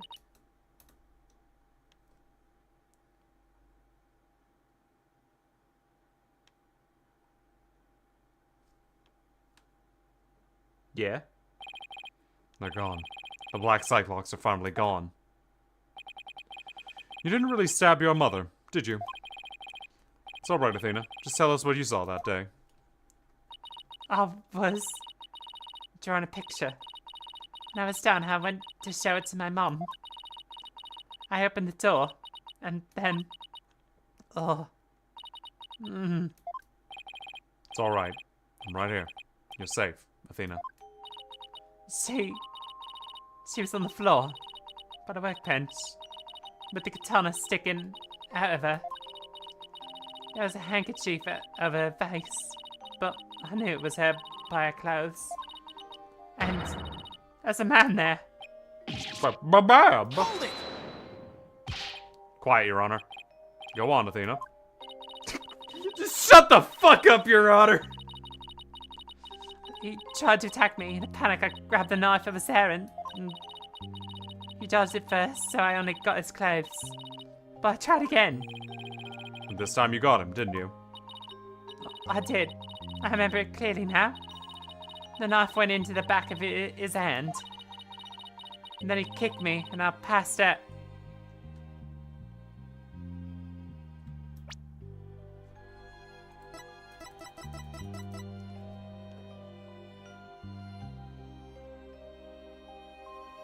There are only two people in this series with hand wounds. One of them is Bobby fucking Fulbright. And the other was Christoph Gavin!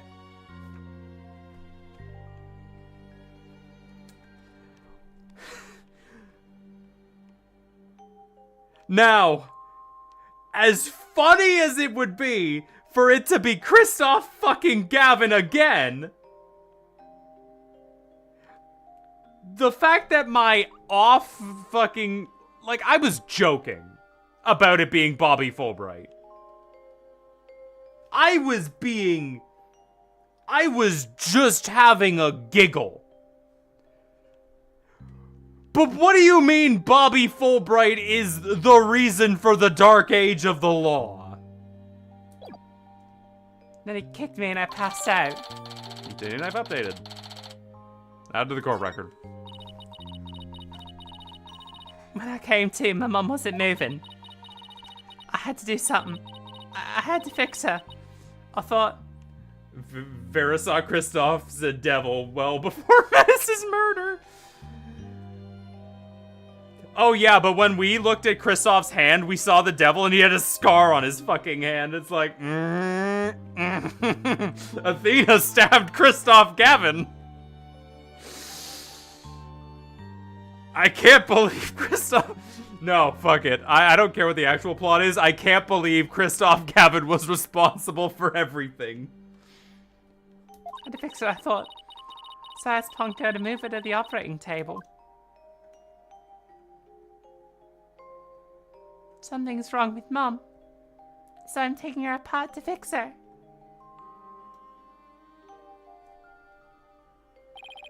So that's why she said that. Your Honor, as you can see, the defendant has just given us a critical new testimony. A man was there before Miss Sykes arrived. A man who covered the victim's face and put on the victim's jacket. This man is the real culprit. Miss Sykes, do you have any idea who this man was? No, I'm afraid I don't. A few moments ago, Miss Sykes mentioned a mask. Athena, can you tell us anything about that? Yeah. The mask. It was my mum's Japanese theater mask. I think it was the one hanging on the wall of the lab. Ah, this mask hanging over there on the wall. It's kind of spooky, that mask. My mum used to tell me that now a mask even has the power to turn an ordinary human being into a phantom. The Phantom? It would be that a new suspect has emerged. But that means our suspicion as precise as...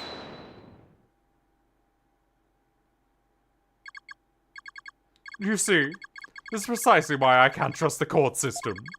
Athena Sykes is the murderer. I won't accept any other verdict. Miss Blackwell. This is not good. Our new suspect. Where's the proof that this person ever existed? Who says they weren't all just a dream in the prince's little groggy head? She's right. We don't have any hard evidence, of the masked man's existence. Oh, thank you, Mr. Wright. I'll never be able to repay you for all you've done. But I'm fine now. Because I can say with all the certainty that I didn't kill my mother. Athena. So glad for you. More and more memories are coming back now. So I'd like to say one thing if I could. Marco came to the robotics lab around 2 p.m. to recharge. I went to the robotics lab around 2 p.m. for my regular recharge. Just as I was about to charge, Athena came in and hugged, Mommy Metis. And then Mommy Metis fell down. After that I was recharging, so I don't know anything. I see where you're going with this. If Mommy Metis was really a killer in disguise... Right. Then there must have been, then he must have come to the robotics lab before 2 p.m. Do I have anything in there that in the evidence? Yes, actually.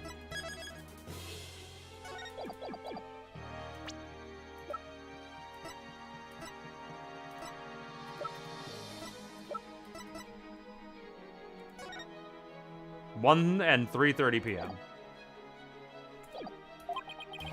That can help me find this person who came to the robotics lab before 2 p.m.? I believe.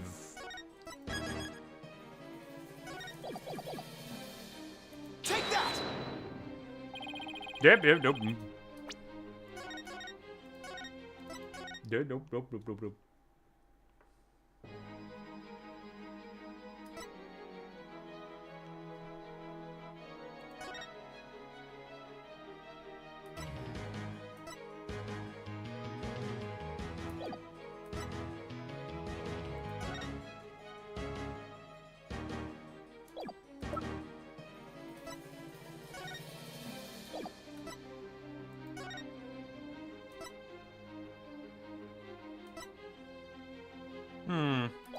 I always come back. Christoph fucking Gavin, apparently. Yep.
Before 2 p.m.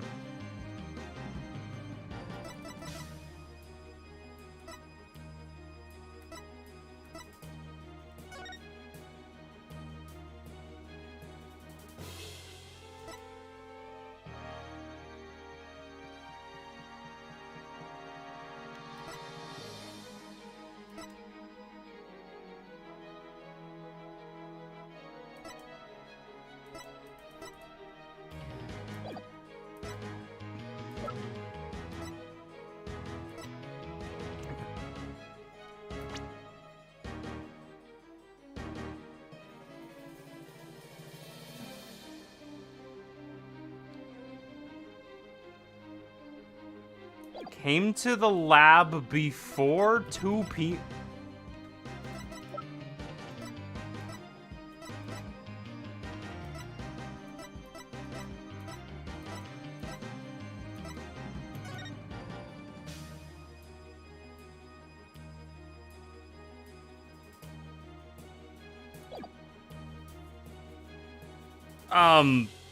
No? Should I? I feel like this one should be obvious, but I...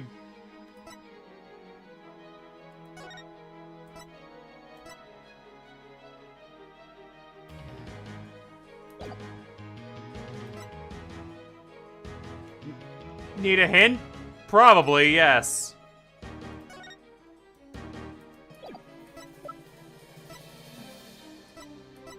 Because it's not the autopsy report with the actual fucking time of date on it. Like, it's not the autopsy report, so... It can't be this, because there's no correlation to 2 p.m. Unless there's a clock somewhere. All to disguise the real time of death. Time of death.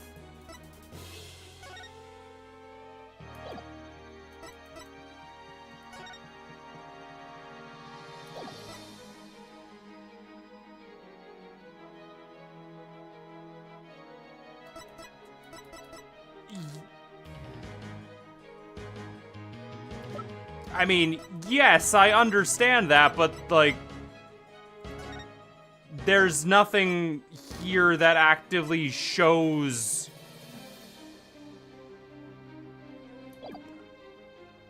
I mean, besides the fact that the Hat 1 probe is gone. Like, there's nothing else here that correlates time between the autopsy report is gone and the Hat 1 probe is not here. I'm not entirely sure what the game is asking me here. I feel like this one should be the most obvious one, and yet it's... Take that! Nope. Okay, it's not the Hat 1 probe either. Okay, we're going... I guess we're just doing... Be kind, rewind. This doesn't show anything, though. It physically cannot be this. Corridor to the crime scene. The only one to pass through at the time of the crime. This proves the exact opposite. It can't be the 7-year-old video because that makes no sense. This is after the crime, and it's also not a video, it's a screenshot, but, like, it physically can't be the video. Take that! Why? Literally makes no sense. What? This is Prosecutor Blackwell leaving the scene after the incident around 3 p.m. What I'm wondering is, does the video show anyone else passing there before?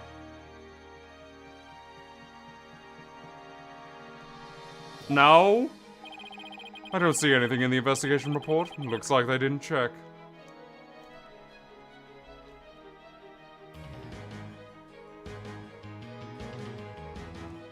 There are so many missing pieces for this to make sense. The fact that we don't have, like, a clear... What? That's so stupid!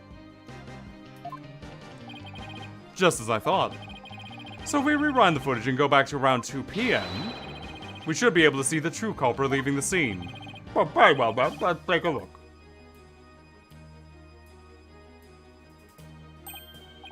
There, please stop right there.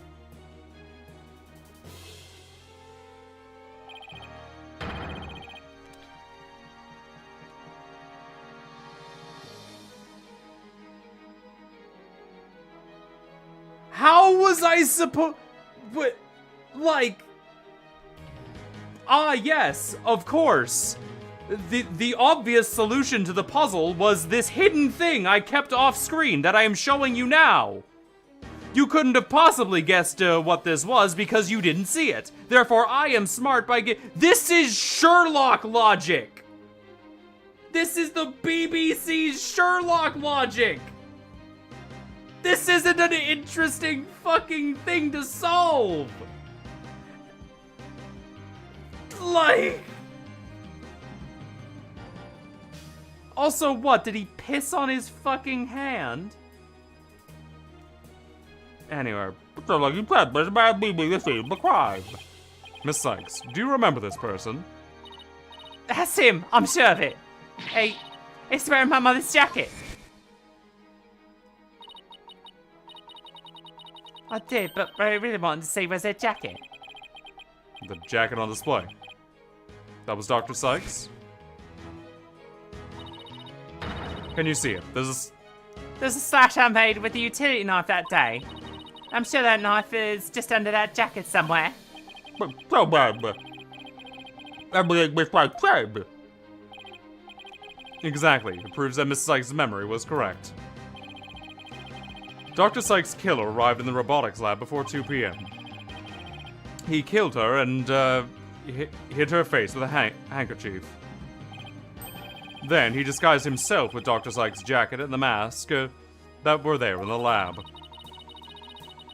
The culprit probably knew beforehand that Ponko charged up at 2 p.m. every day. So he waited for Ponko to come to the lab for a regular recharge. By leaving Dr. Sykes' jacket on, the culprit tricked Ponko into thinking he was Dr. Sykes, thereby making it look like she was still alive up to the point of the crime, all to disguise the real time of death. Objection! Please give us some actual logic in this, Edgeworth. It's a nice theory, Mr. Wright, but I'm afraid that's just not possible. What? Why not? The victim's jacket is clearly visible right here in the video. And that right there is precisely the problem. The ID tag on the jacket scene confirms that beyond a doubt that it belonged to the victim. If the person who left the lab was truly wearing the victim's jacket, then how could it have possibly wound up back at the crime scene? What's going on? This doesn't make any sense. Edgeworth's right. If the culprit was wearing the jacket, then how did it get back in the lab? The killer brought it back, obviously. Because if they're fucking... if they're in Justice We Trust, man, then yeah. The killer used the jacket as a disguise to make his escape. But in order to conceal the fact that he had the jacket, to conceal that fact, he had to bring the jacket back to the crime scene. So the culprit simply returned to the robotics lab later and planted it there. Contradiction resolved. Objection! My bad, I quoted Phoenix Wright prematurely. To be fair, like, saying "be kind, rewind" is the only thing that actually made me pick the fucking videotape, because all logic suggests that the videotape wouldn't work. Because there was no way for me to know that, oh yes, of course, the police just didn't do their fucking job. Except that it would have been impossible. The only people who came to the robotics lab after the killer were Prosecutor Blackwell and the people who reported the body. And they claimed the jacket was there when they arrived. So, when do you propose this mysterious man of yours had the chance to return the jacket? A puzzling question indeed. When did the culprit have the chance to bring the jacket back? When the body was found, doy. That seems to be a serious trend since DL6. Okay, I'll give you that one. The only time the jacket could have been returned is when the jacket... The only time the culprit could have returned the jacket was when the body was found. Mr. Wright, do you realize the implication of that argument? I do. Most people, when they come across a murderer, focus on their attention on the body. The culprit could have taken advantage of that split second to plant the jacket. In other words, the true culprit of this case is the man known as the Phantom. was the first person to was one of the first people to discover the body. I would never thought that. To be fair, it's stupid. Clearly, we're meant to recall how blatantly incompetent the police are when dealing with evidence of all kinds of these games, pretty much. You know what? No. I expected Edgeworth to be thorough enough to do that. Edgeworth would have absolutely been that thorough. What's the meaning of that prosecutor Edgeworth? The body was discovered and reported by a group of 3 people. They were there to collect the space probe capsule in preparation for the HAP-1 launch. One of those people had a special bag to transport the capsule in. Oh, you mean the shock-resistant bag? Correct. I suppose that if the jacket was in that bag, it could have been returned to the scene of the crime without anyone noticing. I'll see to it that you get the reports on those 3 people. You will. We should also check the facial recognition database for that robot. If the person felt the need to hide his face with a theater mask, it might mean that his facial data was once registered. Prosecutor Edgeworth, but this babe. I have to admit, I believe Mrs. Sykes' memory to be credible. You win, right? Not that this was ever an official trial, anyway. But goodbye, yes, but please me. Prosecutor Edgeworth, will you actually complete it?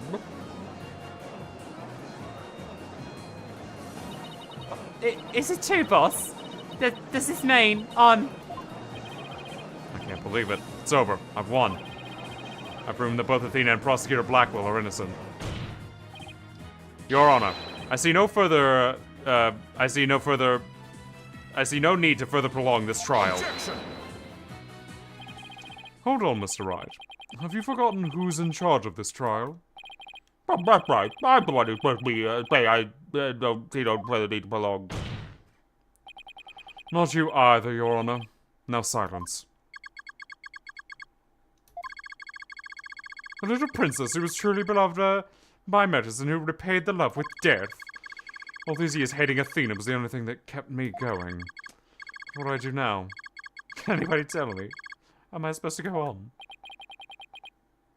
Miss Blackwell. Oh, unlike you, Aura. Metis was deeply passionate about her work, and chose you as her partner. Isn't that... Shut up, Simon! You know exactly how I felt about her. Her respect as a co-worker wasn't all I wanted. But what did you want from her? Did you just really go there, Your Honor? Aura, there is something I wanted to say. If you'll lend me your ear. I have in my possession a lead on who Metis' murderer is. You do. Right, Dono. You asked me about the identity of the Phantom from 7 years past? That's right. The Phantom. The person Blackwell has been looking for. Even from behind bars. 7 years ago, somebody hatched a plan to sabotage the At-1 rocket. The spy. But he was no ordinary spy. We knew not about him, his background, his appearance. We came to refer to him as the Phantom. At the time, I was working with the police to hunt him down. And then one day, a miracle occurred, and I obtained a lead on him. About timing. What was the lead? A recording of the Phantom's voice, but the quality was too poor for a proper analysis. And yet I had hope. For his co-worker was a scientist who could analyze human emotion. So I asked her to evaluate the recording using analytical psychology. That makes zero sense, but sure, fuck it. I've let stupider shit fly. And that scientist was Dr. Sykes? Yes, the spy's greatest fear is having his true identity discovered. In addition to the At-1, Dr. Sykes' results and the recording were surely among his targets. But his search for the space center bore no fruit, so he must have started to panic. Well, you couldn't find them, but where could they have been? Who's to say? I bet he's never let that out of his sight all these years. How in the world did you smuggle them into prison? Oh, I have my ways. What's more, my partner is especially talented at that sort of thing. Bird! Hey, get this. You know, hey, that's okay. Yeah. I work to lure out the phantom by spreading the rumors throughout the underworld. I was even granted permission to prosecute cases to attract the phantom's attention. Just try to retrieve your identity, you bloody butcher. Became my taunt. And what about the results Dr. Sykes threw up for you? Were there any useful information? Oh, here, you can see for yourself. But take good care of it. It's all I have left of my mentor. I will. Better hold on to this real tight. Phantom Psych profile added to the court record. Subject emotions rarely fluctuate, and he doesn't experience feelings like normal people do.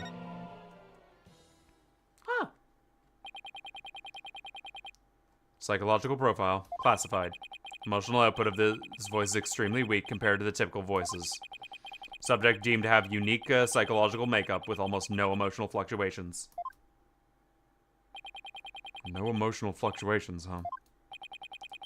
A spy who experiences no emotions, not sadness nor anger, and naturally, no fear. He is the very definition of a phantom. A monster with no heart. Do you see? His creature is the rot that destroyed our lives and set what ails us into motion. The Phantom indeed. A fitting name for the one who has brought darkness to our world. Well, babe. But see, the place is image of this man as far as the place shape. Based on what I've learned, I'd like you all to conduct further investigations. This is not a formal trial, but I do want a follow-up protocol. If I may, I'd like to hand down my verdicts and bring these proceedings to an end. Whatever. Do what you want. You'll hear no objections from me. Yes, please, Your Honor. It's over. It's finally over. Very well. With that case, Prosecutor Blackwell, would you please take the stand? As a result of this trial, your innocence has been proven. The verdict handed down 7 years ago is hereby overturned. But now, with the president of the current trial, Mrs. Peter Sykes. Yes, Your Honor. Mr. Wright, thank you. Thank you for everything. Athena, you're more than welcome. The blame is ready. I'll now give my verdict.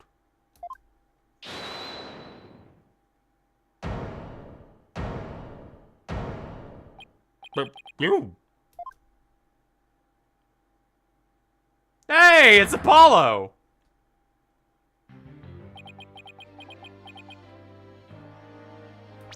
And with that, I think we'll call it here for today.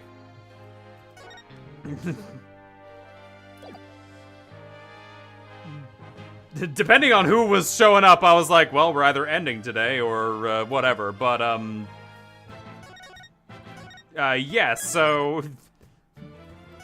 we were either going to finish the game today or finish, but I have a feeling we'll have a at least an hour more of nonsense before ending the game. But yes, this was not terrible. Not terrible in the slightest. And this did actually give me an idea for the rewrite. So, good excuse me, hiccups. So good on that. I am getting some more and more ideas for the rewrite and how I want to structure things.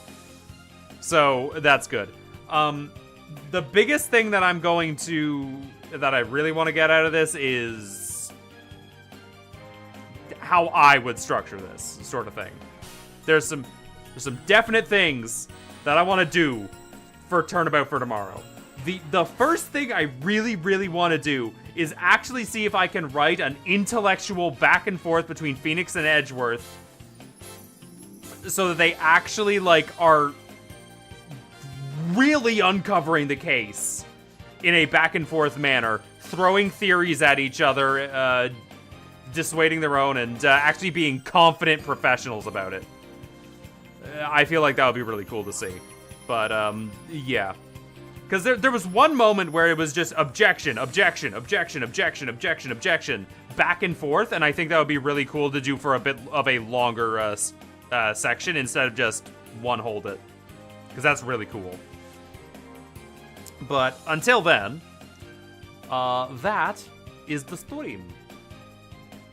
And thank you all for coming by and enjoying today. This was, well, it's definitely a little bit more interesting than Case 2. Dear God, anything could be more interesting than Case 2. Oh yeah, so that being said, let's go see who we can throw you lovely people at today. Who's online? A lot more people than non. Wow. I actually have, I had so many choices. Let's go throw you at Mills.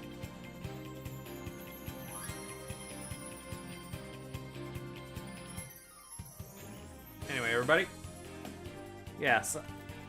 Depending on how I'm feeling tomorrow, I might be playing more Pathologic, might take a rest day, who knows. But, with that being said, thank you all so much for coming by. Keep an eye out for all my usual bullshits, and I will see you all in the next one. Bye-bye! I am slightly sore. Ugh.